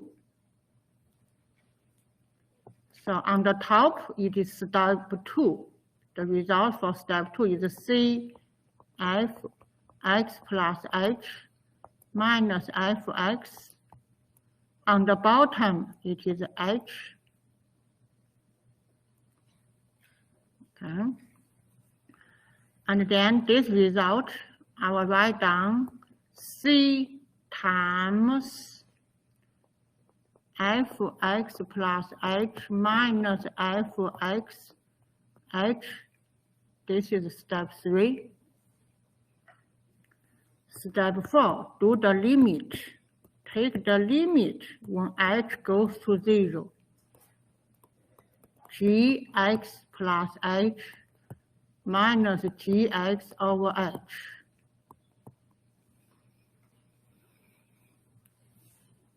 So take the limit of step 3. So limit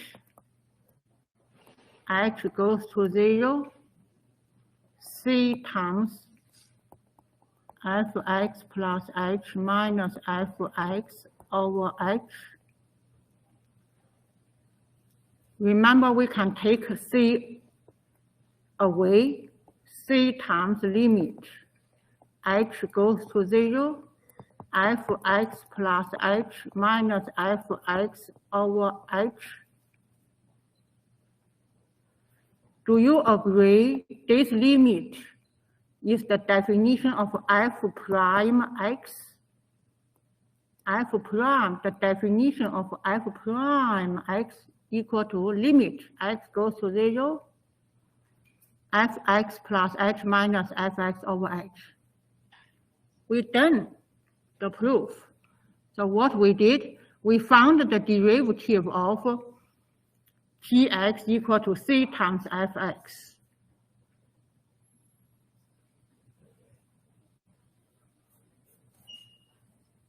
Oh no, if, okay. So from the answer is c times f prime x is the derivative of gx. We found it.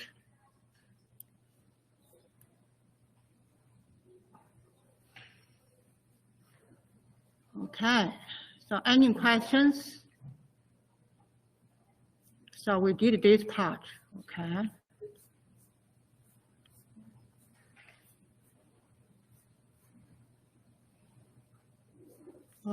We are here, yeah, we did this part, we finished this part. I did it over on the sidewalk here. Any questions?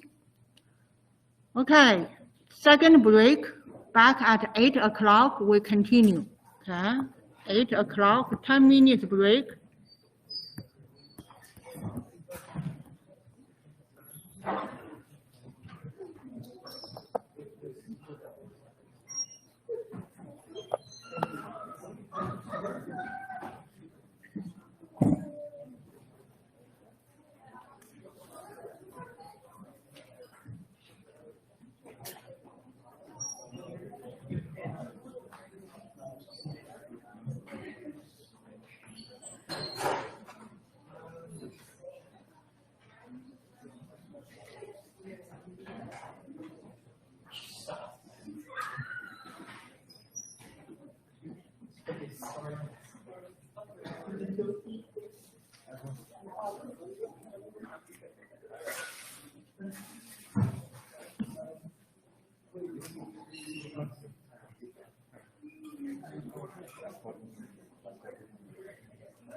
Just keep that.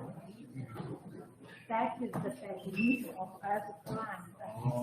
That is the limit, the definition of f prime.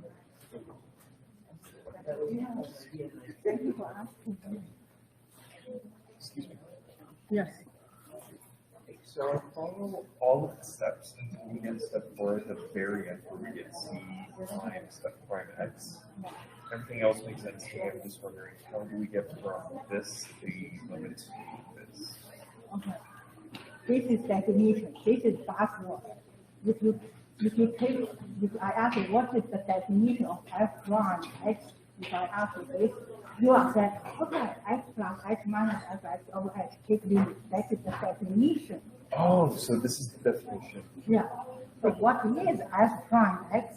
It is here. I'll show you the definition of f prime x. The very beginning, the f prime x.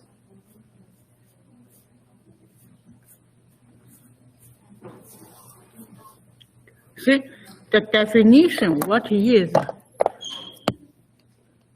Okay. what, this is the definition of f prime x. That example, we go from here, we are here. Okay. And we know this is f prime x. Okay, so because it's C, that's why C times f prime x is there, right? Yeah, Okay, that makes perfect sense. Thank you very much. thank you for asking. Hi. So for this one, I didn't understand how to compare to see. I don't know how to Okay. If you take away this bracket, you get x minus h. Oh, because you're doing that to the negative. Yeah. Oh, and then So take away this bracket, you have x minus h. oh, So x minus x is 0, so you have negative h left. oh, interesting. Thank you. Okay. I have another one, Yeah, sure. but I don't know how you Okay. do So, do you mind if I write down something here? Yeah, sure. Copy them. So what you are asking is 2 times, thank you, t plus h squared minus 2t squared over h. Let's do this. Okay, let's do step by step. First, copy down 2. And what is t plus h squared? From high school, it is t squared plus 2th plus h squared. Do you agree? What is square? No? It's just multiplying it by itself. Yeah, you're right. It is just multiplied by itself. So it is like t plus h times 2t plus h minus. Yeah, it times, yeah. So when you two bracket times together, not sure how you learned in high school, you can do Oh, yeah. t times t, so t squared. T times h, th, then h times t, h times t, h times h. Oh, Okay. That makes more sense. Okay, and then copy down bottom, okay? Now on the top, you have th, ht, the same thing, okay? So you got t squared plus 2th. You collect these two like terms. Okay. You minus 2t squared over h. And now use 2, multiply each item in the bracket, right? So 2t squared plus 4t squared plus 2h squared minus 2t squared over h. Then 2t squared canceled out. Okay? Okay. And then you have 4th plus 2h squared over h. Okay? And then on the top you have h, common factor. You take away common factor and you have only 2h left. Oh, okay. Because you take away 1h. Right. And here you take away h, you have 4t left. Oh, and you take the 2 Yeah, H's. this is cancelled out. So the final result would be 4t plus 2h. Okay. Thank you. You're welcome. Thanks for asking. Maybe this is the same question. Okay. I'm just trying to, so I'm kind of stuck on this part. Okay. Where did the 4 come from? Is it from multiplying these two to get the 4? Thank you. So your question is, actually this part, your question is t plus h squared. This is your question. Okay. So 2 is just a constant. Remember in high school you have a formula x plus y squared. Mhm. Do you remember that formula? Vaguely. Honestly, I'm a mature student, so it's Oh, been a, okay, it's no been a worries. while. So it is if you have this format, something a plus b squared equal to the fourth number square plus 2 times the fourth number second number plus the second number squared. This is the formula. Okay, and we apply this formula to t plus h. So you go to t squared plus 2th plus h squared. Okay. Okay. And now you use 2 multiply each item inside. So 2 times t squared. You go 2t squared plus 2 times 2, 4th, and plus 2 times h squared. This may answer your question where this coming from. Okay. Okay. And sorry, just another thing, just double check. Yeah. So, for what was given here in the question, this would go to this section here, and then 22 with 22.1 would go to here, and then and this one will go to this one here. Yeah. Okay. But yeah, so that perfect. I'm the kind of person that it's like a step by step. Yeah, sure. Please ask questions. Okay. Even you can stop me during the lecture, not necessarily wait until the break. Yeah. Just stop me. Yeah. Okay. Thank you very much. You're welcome. Hello. I have a couple more questions. So for here, we don't know how to have just 1 inch because if we cancel these 2, then we still have 2 inch. Okay, for this one, so if you don't mind. So it is 2xh plus h squared over h. Let's do this together, okay?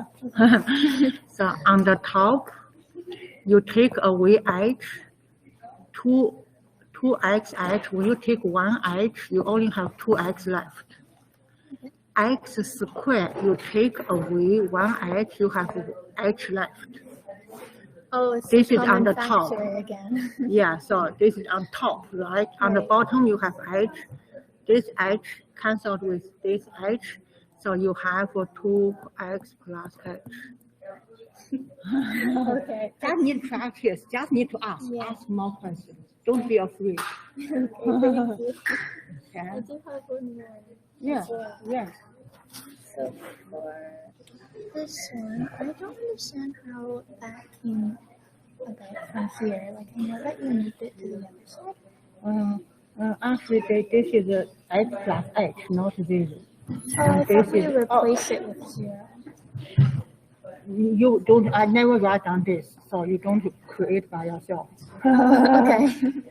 You can write down your notes, but this is not correct way. Oh, okay. This is the correct way.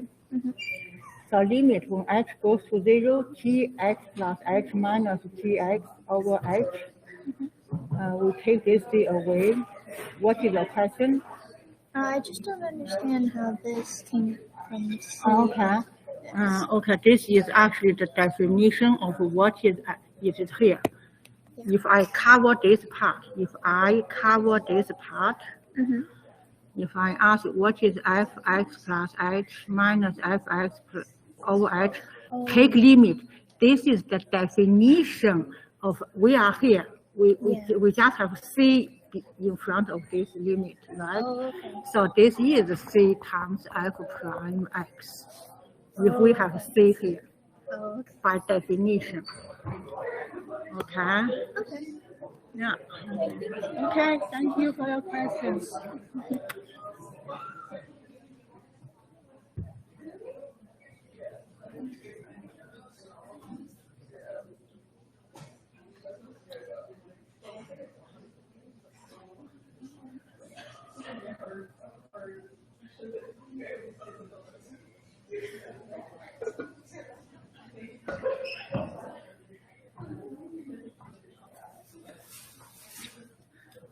All right.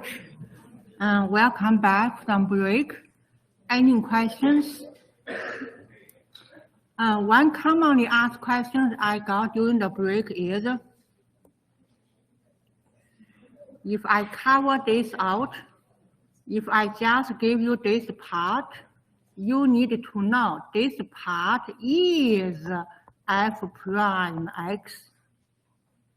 If you see this format, it is f prime x.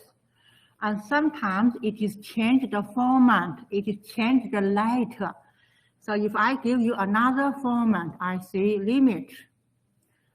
I say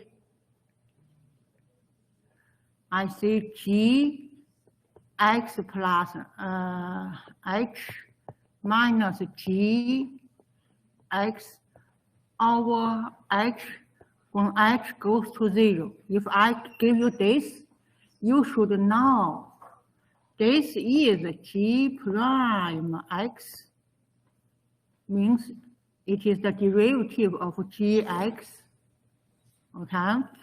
And if I give you another string expression, for example, I give you h a plus b minus h, a looks strange, but I want to train your brain to familiar with this format. Doesn't matter which letter, okay? It is the format that letters then over b, and I said this is limit when b goes to 0. If I give you this format, you never see this in any textbook because this is just one made up of my mind, okay? It is just train your brain to familiar with this format. If you see this must be h prime a, okay? And if I change a to y, you should know this is h prime y. It just, as you can see, it just changed the letter, okay? Okay, so this is a very important format here. This part, all we are talking today is talking about this actually. We're talking about this one. And this is f prime x. Okay, the derivative of x is f prime x. There are other expressions. You can say this is dfx dx. The same thing, f prime x. Okay. Okay, that is what we did before the break. We did basic rule. Okay, before break we did this, we did this, we did this, we proved this. Okay, we did this. Now we did this. Yeah. And let me see.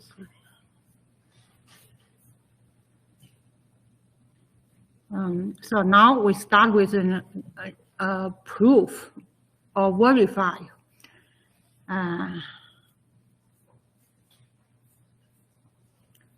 If Sx equal to Fx plus Gx, okay, I ask you to find S prime X. This is the question. Now we are going to do this question and use 4 steps. This is the question. Sx equal to Fx plus Gx. The question is, how do you find S prime X using 4 steps? Okay. So I'm going maybe copy the question, do the explanation on the side. Okay, I will do it here. Given Sx equal to Fx plus Gx, find S prime X using 4 steps.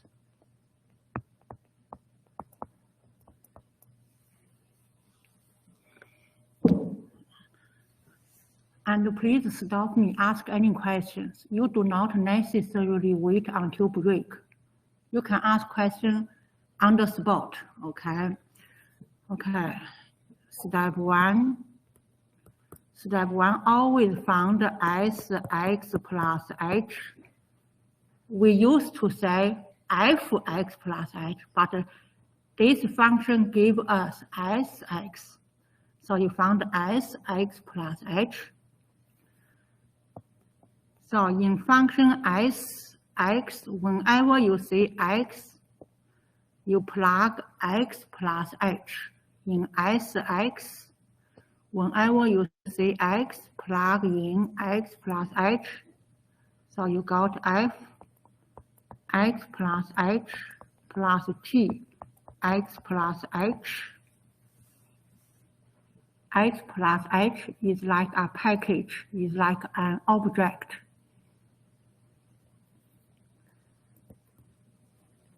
Step 2, do sx plus h minus sx.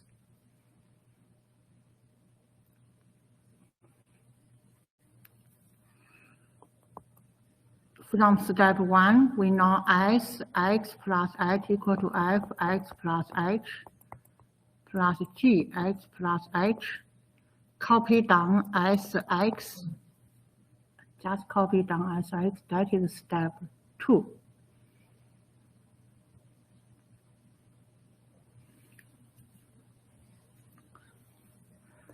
And step 3. Step 3, do sx plus h minus xx over h.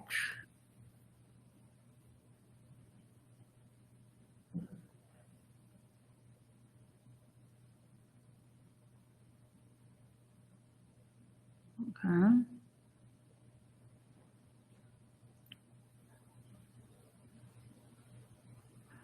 And when I do step 2, this sx, I want to replace with fx plus gx. So this sx, I will replace with fx plus gx. Did you see it? Because sx equal to fx plus gx.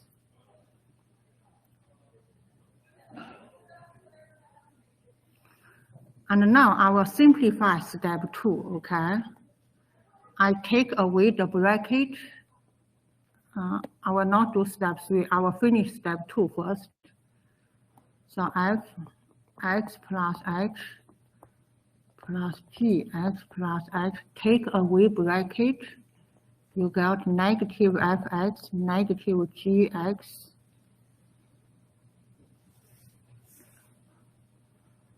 And then I will rearrange the items. I will move this together. So I will move fx plus h minus fx and this g and g together. So gx plus h minus gx.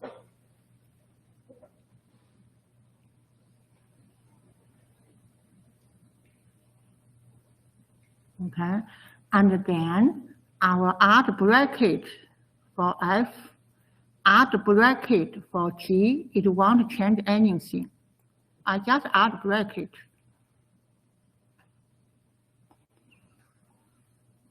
This is my step 2.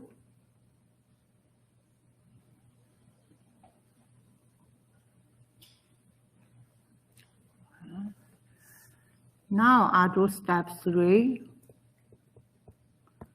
I will do sx plus h minus sx over h. This is step 3.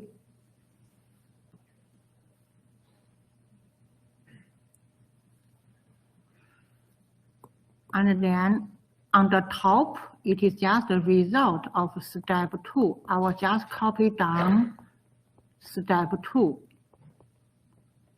Copy down step 2. On the bottom, I just copy down this h.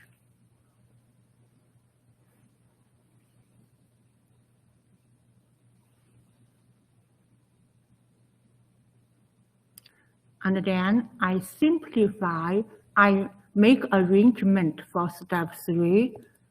I said this, on the bottom you have H. I want this in 2 parts. This divided by H plus G X plus H minus Gx. Do you agree they are equal? They have common denominator.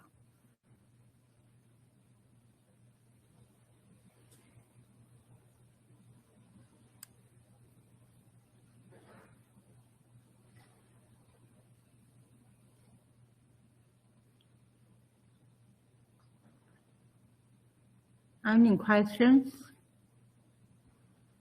This is step 3. Step 4. Take limit of step 3. The limit H goes to 0. Sx plus H minus Sx over H. Take limit of step 3 when H goes to 0.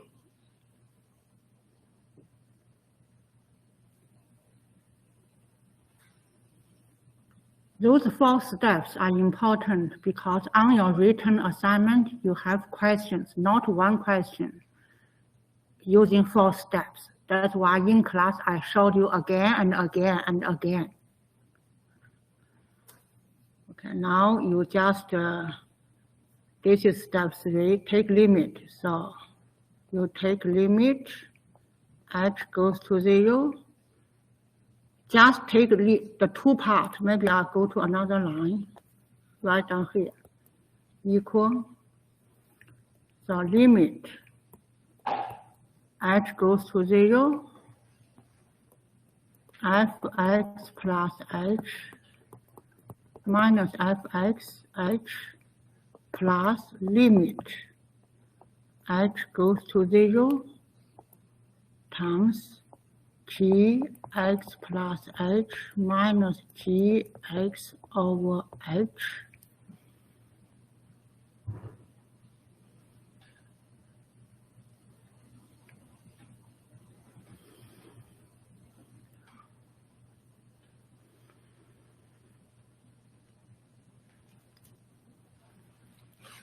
And remember what is the definition of a derivative. Remember I showed you this part. This part is very, very, very important, the derivative.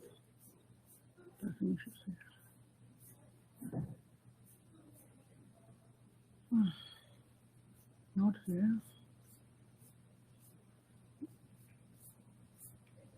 Try to find the definition of the slide. Yeah, here. Here, maybe it is. Anyone has the number, slide number, showing the definition of derivative?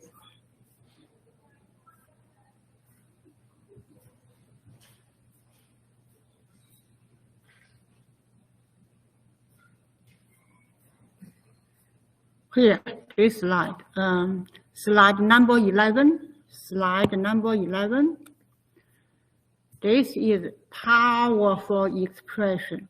Powerful expression. If I cover this up, you should recognize this one equal to, as I said here, this one equal to f prime x. Okay, recognize this powerful expression here. And now go back to the one we did. Where is my notes?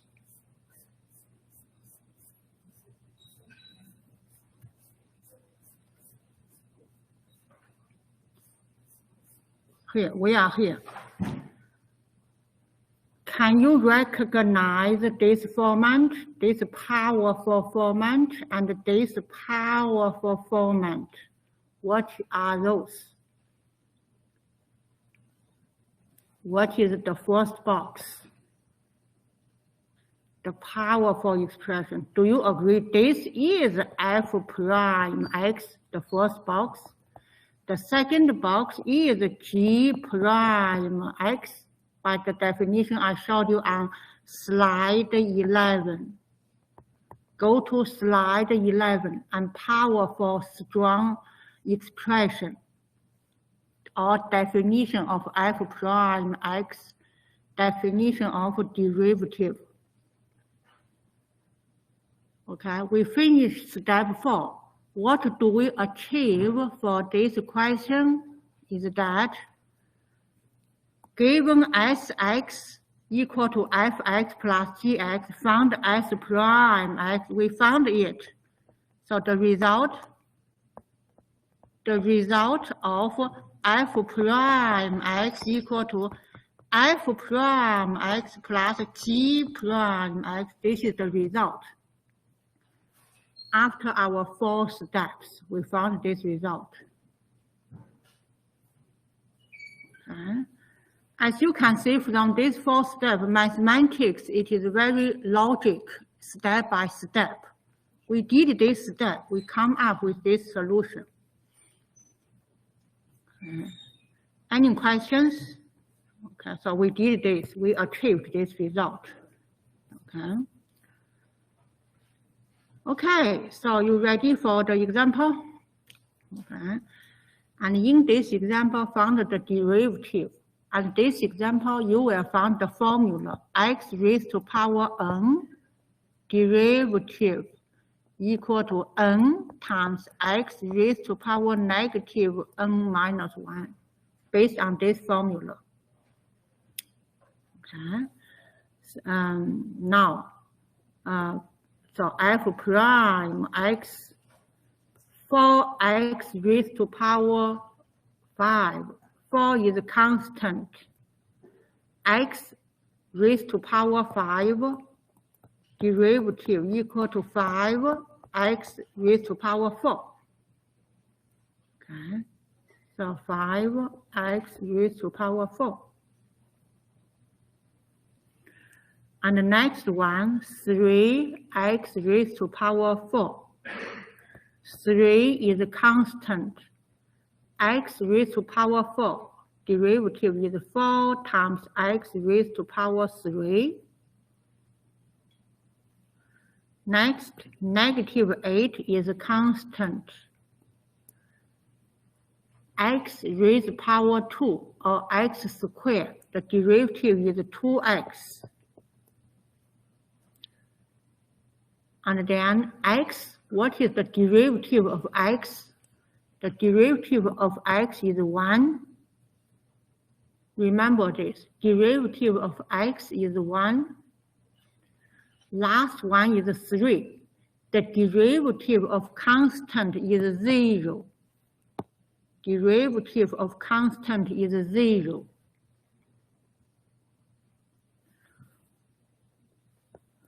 And then you just simplify the expression. So 4 times 5, 20. X raised to power 4. 3 times 4, 12. X raised to power 3. Negative 8 times 2, 16x plus 1. This is the final result.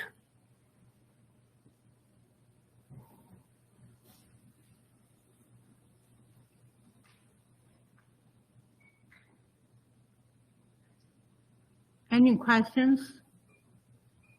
Okay. Product and quotient rule. This is a little bit complicated.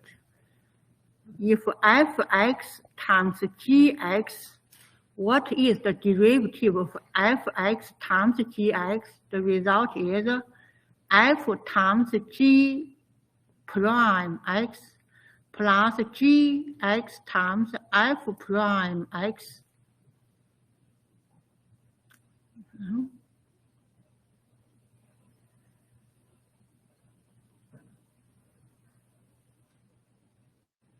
I will give you example. Then we prove this formula. Okay, example. just plug in this formula, okay? So find the derivative of dx x raised to power 3 times x raised to power 6. Just use this formula. Practice how to use this formula.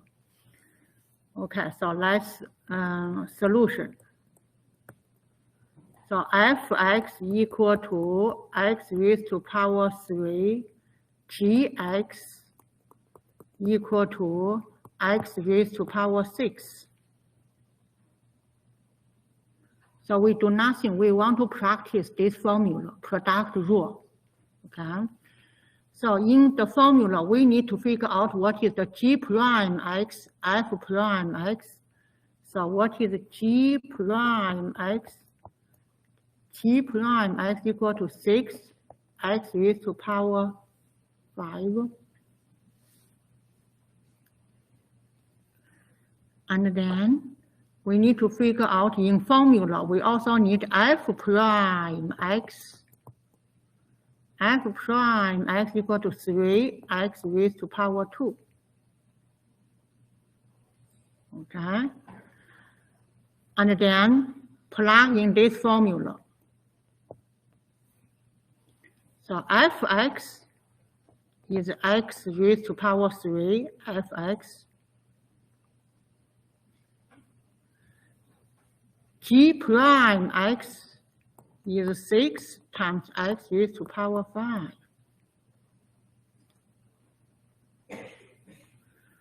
And what is gx? Gx is x raised to power 6. That is gx. And then f prime x is 3x squared. I just plug in. Based on formula, I just plugged in. And then you just simplify the expression. So the first item is 6, x raised to power 8. The second one is 3, x raised to power 8. The final result, 9, x raised to power 8.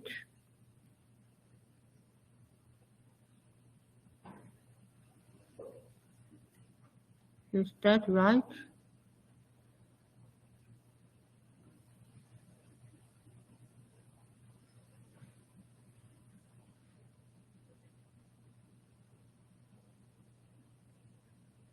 This is final result. How do you know this result is correct? You can verify. So if you are asking d dx x cubed times x, it is the same as d dx x raised to power 9. Did you see that? X raised to power 3 times x raised to power 6 is the same as x raised to power 9. If you want to take derivative, it is just 9x over 8. Directly use formula. This, how do I know this 9x raised to power 8 is correct? I verified in this way. The purpose, I did a longer way. I go many steps, come up with 9x raised to power 8 is to familiar yourself with this formula. That is the purpose. Okay, that is a short way, simple way to do this calculation. Do this way is simple.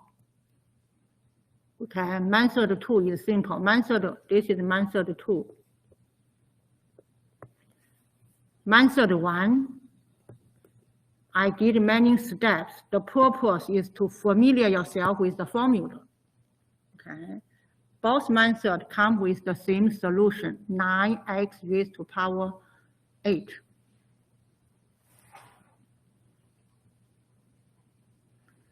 Any questions?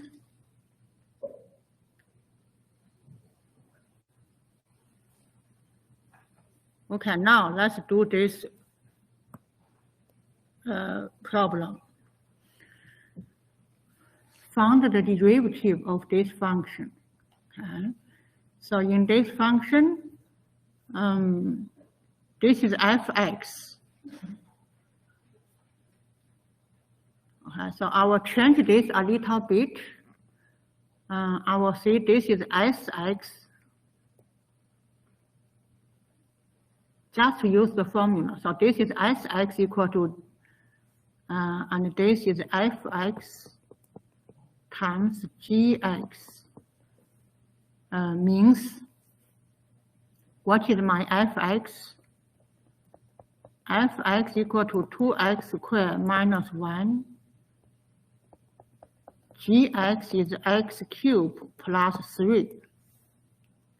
Okay, so this is my way to do it. What I want you to find s prime x. This is what you are going to do. So to do this, based on formula solution, we need to find out what is f prime x, what is g prime x.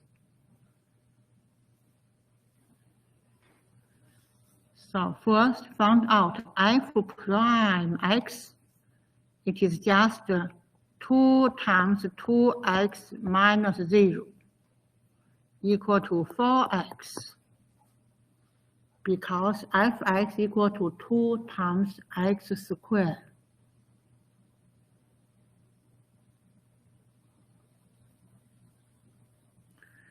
And what is gx? Gx is x raised to power cube plus 3. So g prime x is 3x squared plus 0 equal to 3x squared.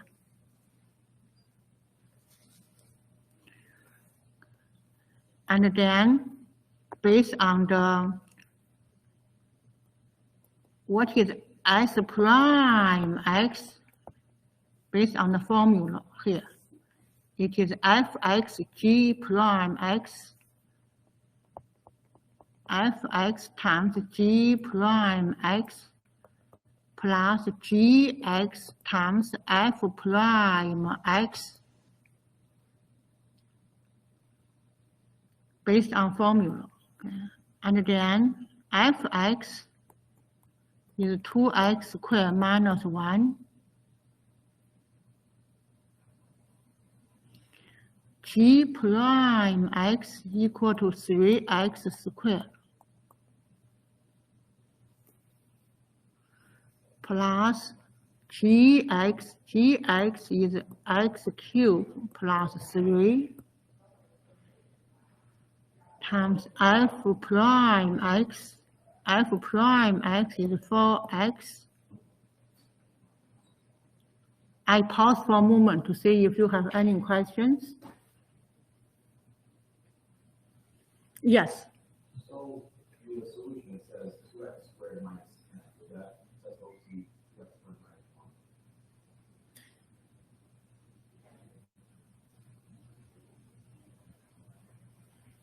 1. I'm sorry, I didn't get your question. So for under solution by y equals 2x down times y.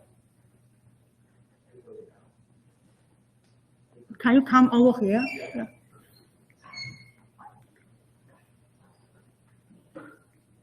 Thank you. You can just come to which part here? This one. This part says 2x Oh. squared minus, but that goes to be 2x squared minus 1. Oh, you are talking about this Yeah. part? Okay, thank you. Okay, yeah, I can make that work for you. Thank you so much.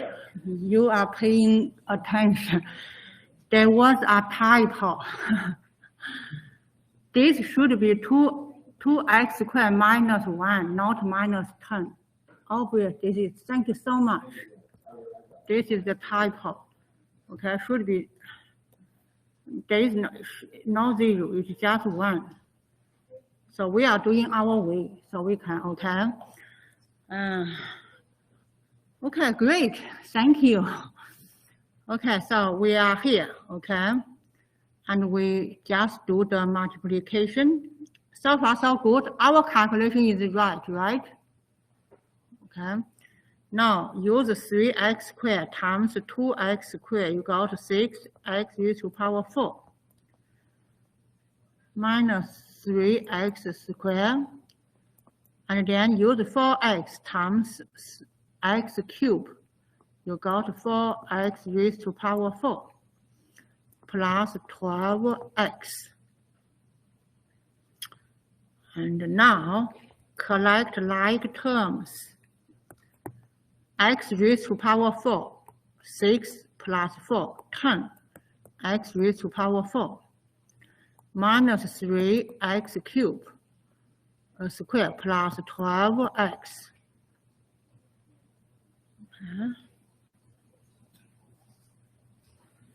By the way, although there is a typo here in the PowerPoint slide, this typo does not affect our result. See? The reason is it said minus 10, but when it did calculation, it's based on 1. Did you see that? 3x times 2x squared, 6x 4. 3x squared times minus 1, 3x squared. It still use 1, but it just is extra 0.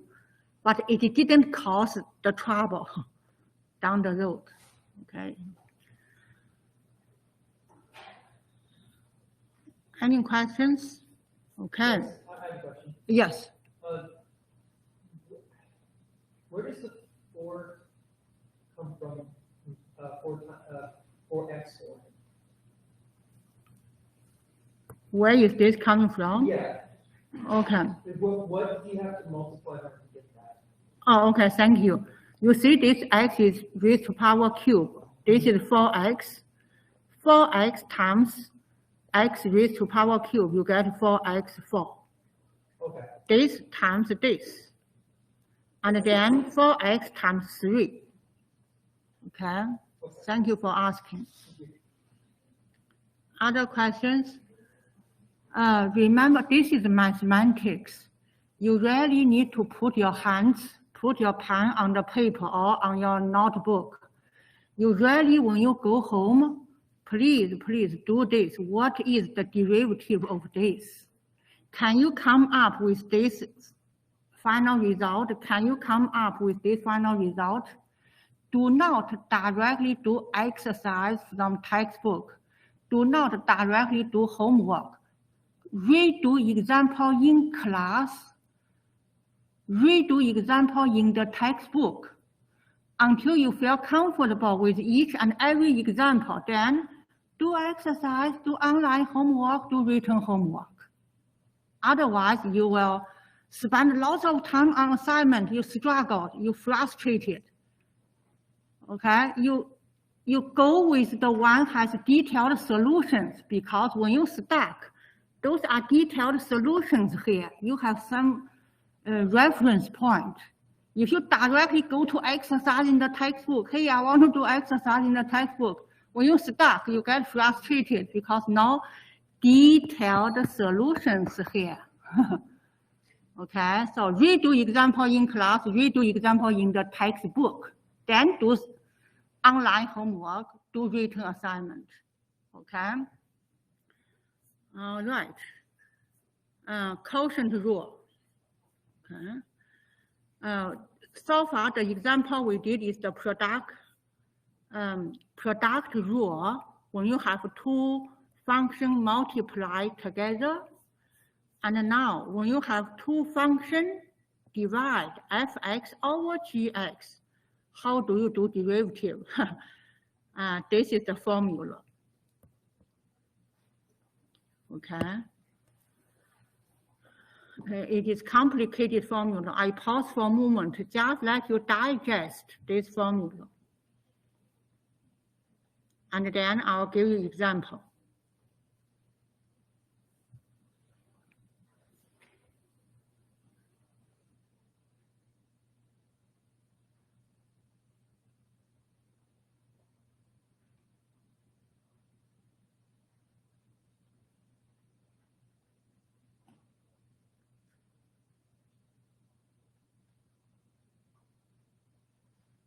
Okay, you ready? Let's do this one. find the derivative of f(x) if f(x) equal to x over 2x minus 4. And you can consider this is something on the top is your f(x), something on the bottom is your g(x). Okay, so you need to use this rule. You need to find out what is f prime x, what is g prime x, and then you plug in this formula. Is that clear? Try to find what is f prime x, what is g prime x, then plug in this formula. Okay, so I will do maybe my way. You can refer to this later on, but I want to do my way. So let's say f(x) is x, gx is 2x minus 4. So this is my solution. In the formula, we need to find out what is f prime x. Remember I told you when f(x) just equal to x, f prime x equal to 1. This is true everywhere. X prime x equal to 1. So what is g prime x? It is equal to 2. Okay. So we found f prime x, g prime x, and then we copy down the formula here. This is the formula for quotient. We copy this. Okay. So first, let's copy down this formula. So we need to figure out what is the each time. Okay, I can write down the g squared.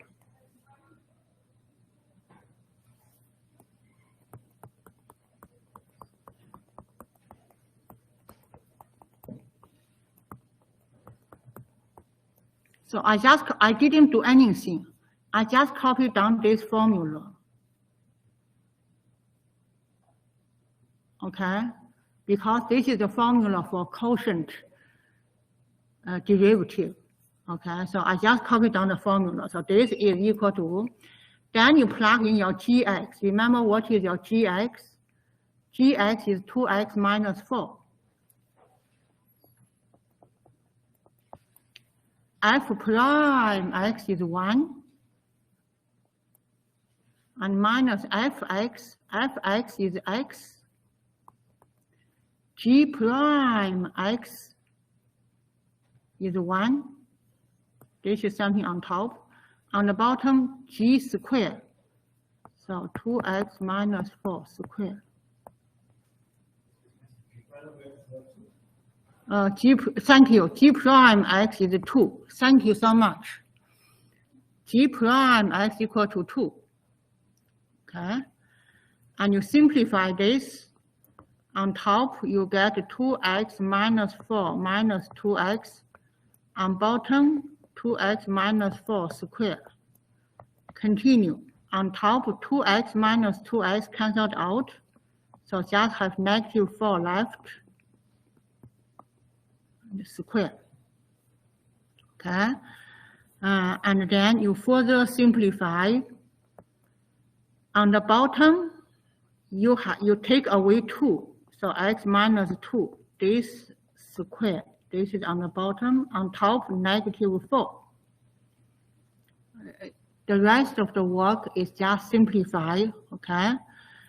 And now the top, negative 4. The bottom is 2 raised to power 2 times x minus 2 raised to power 2.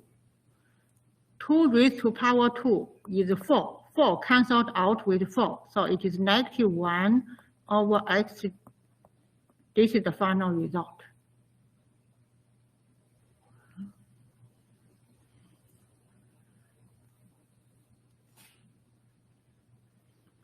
Yes, questions?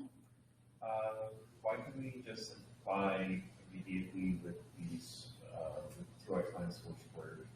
You can also do that way, yeah. There are several ways to do it. As long as you can get the final result, that's fine. So any questions? Okay. So in summary, what we did today, we have maybe 2 or 3 slides. We can do it at the beginning of next class. Okay, just 2 or 3 slides. So far,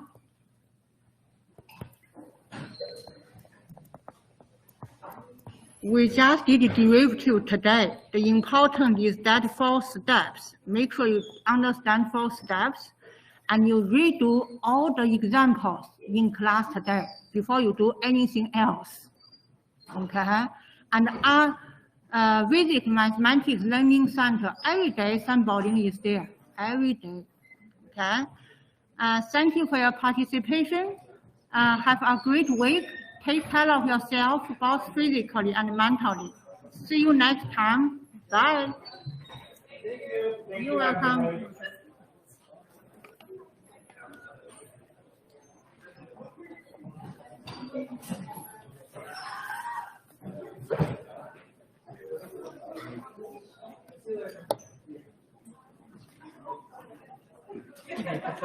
Yes. Can I ask you a quick question? Oh, sure, absolutely. The phrase D over dx, does that mean anything? Is it just a placeholder? It is just the simple. It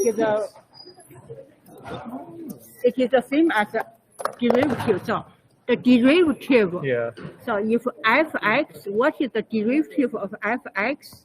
You can write down f prime x, or you can write down d fx dx. Okay. There are some other ways, or you can write down just dy dx. Yeah. Okay. So just different ways of expressing Different ways the same of same thing, derivative. Yeah. Okay. Great. Okay. Thank you very much. You're welcome. Thanks for asking. Hello.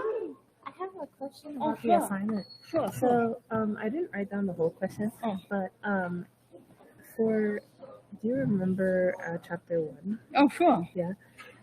So it was talking about how many cars were in the drive-through from 10 a.m.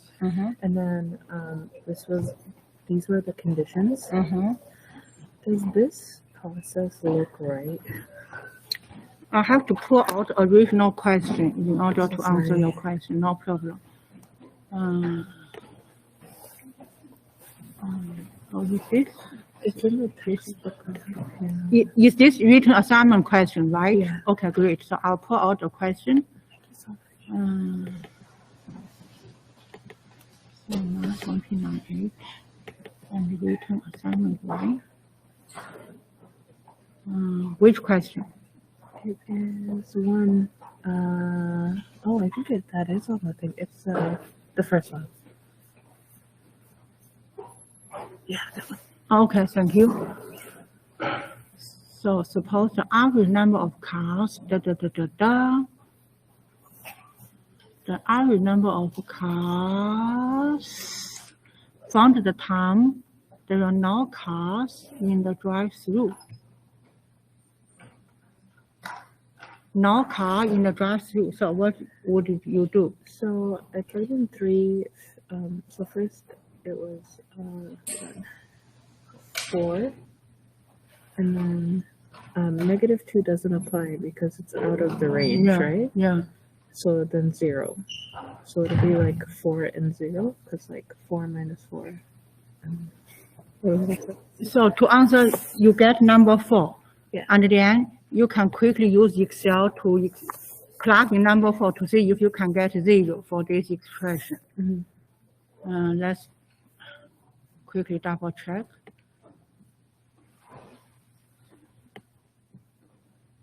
Just want to move my screen. Sometimes I just cannot move. Because I need original. Yeah, this expression. So negative 4 raised to power 3 plus 2 times 4 raised to power 2 plus 8 times 4. Yeah, you are correct. 4 is the answer. Congratulations. And then for the second part of the question, did you want the domain or did you want like what each Sorry, do you refer to this question? Yeah. Okay. Found the value of x satisfied. So like would you separate those two? So this would be x minus 3 and then treat that as an equal sign. So x equals 3 and then split that part. I don't know if that makes sense. So I need to write down something here. Okay.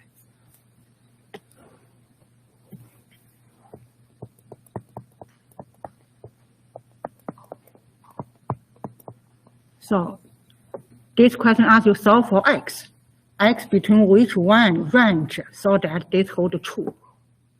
Okay. This is the question. Okay. This for everyone. If you have this is written assignment question. Okay. So to do that, we know it could be. There are many ways to do it. One way, you can multiply this together. Okay, so use x. Oh, take it for, out. yeah, Okay. so it becomes 4x squared. X times -5, 5x. There are many ways to do it. This is just one way. For sure. So -3 times 4x, -12x, -3 times -5, +5. This is left-hand side. Simplify left-hand side. Minus 17x. I do not, this is actually complicated. I do not want to expand because, That's too complex. yeah. Okay. So would you like them? So would you do I just directly do this. I will 4x let minus 4x let equal to 0. Equal to 0. From here, I got x equal to 5/4.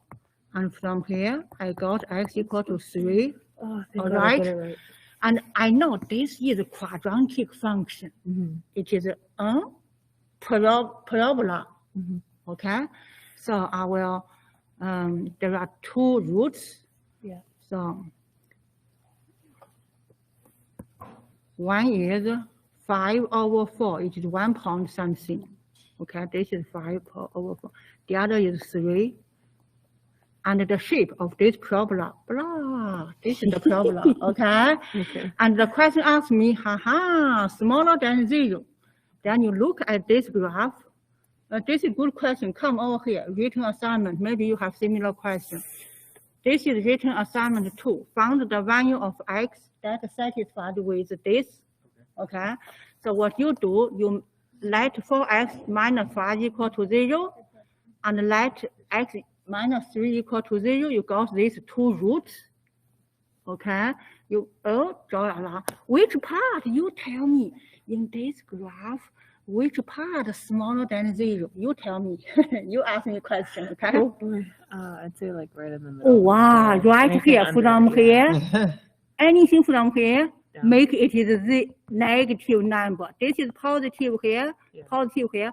Only this part is negative. This is x, this is 1. So saying from those 2 points, what is negative? Like under So, 0. That makes sense. so Words. the answer is from this to this. Yeah. Any point from here to here will make it negative or 0 because I use a square bracket, means include these 2 points, because the original question said smaller equal to 0. Yeah. Okay. Yeah.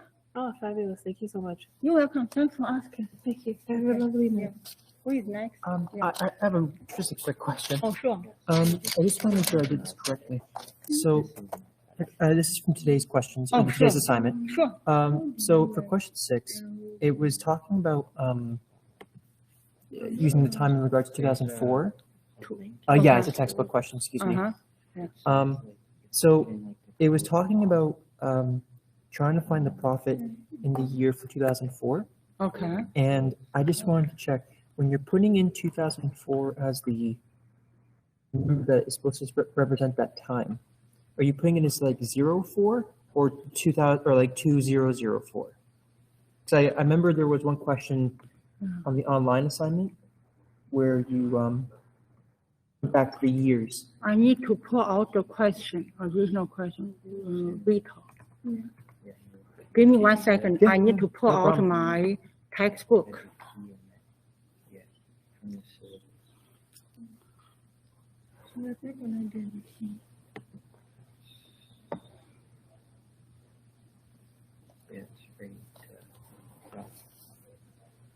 This book, right? Can you remind me the page number? I think it was on the chapter 1, I believe, and it was page 64. Let me see. Page 64, yeah. Mhm. Page 64, question 82. Oh, chapter 2, section 1. Okay. Yeah, page 64, question 82. Page 64. Page 64.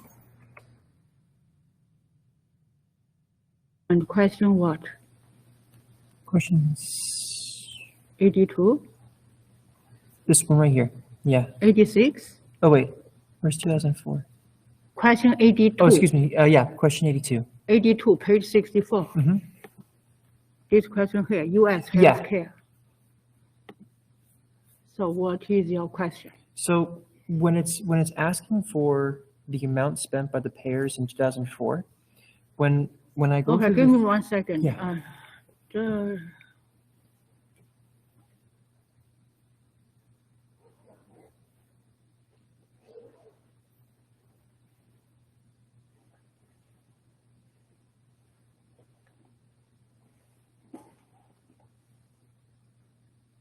Yeah, what is your question? So when you're placing 2004 in the process, do you make it 04 or 2004? 04? Good question Okay. first. Oh, sorry. You asked a good question. So read the questions. T Mhm. represent T from 0 to 4, and when T equal to 0 represent 2004. That's why you should plug in T equal to 0 represent 2004. You cannot, 2004 here, 2004, no. Okay. 0 here, 0 here, 0 here. Okay. So I was wrong then. So would it just end up being 50 or 5.6? Because if you're setting the Okay. So it'd be 0, 0, 0. Yeah. Okay. Okay. Perfect. Okay. I have to go over that question again then. Thank you very much. I appreciate Thank it. you for your question. Yeah. Before go to next question, would you mind? Just give me 1 second. I need to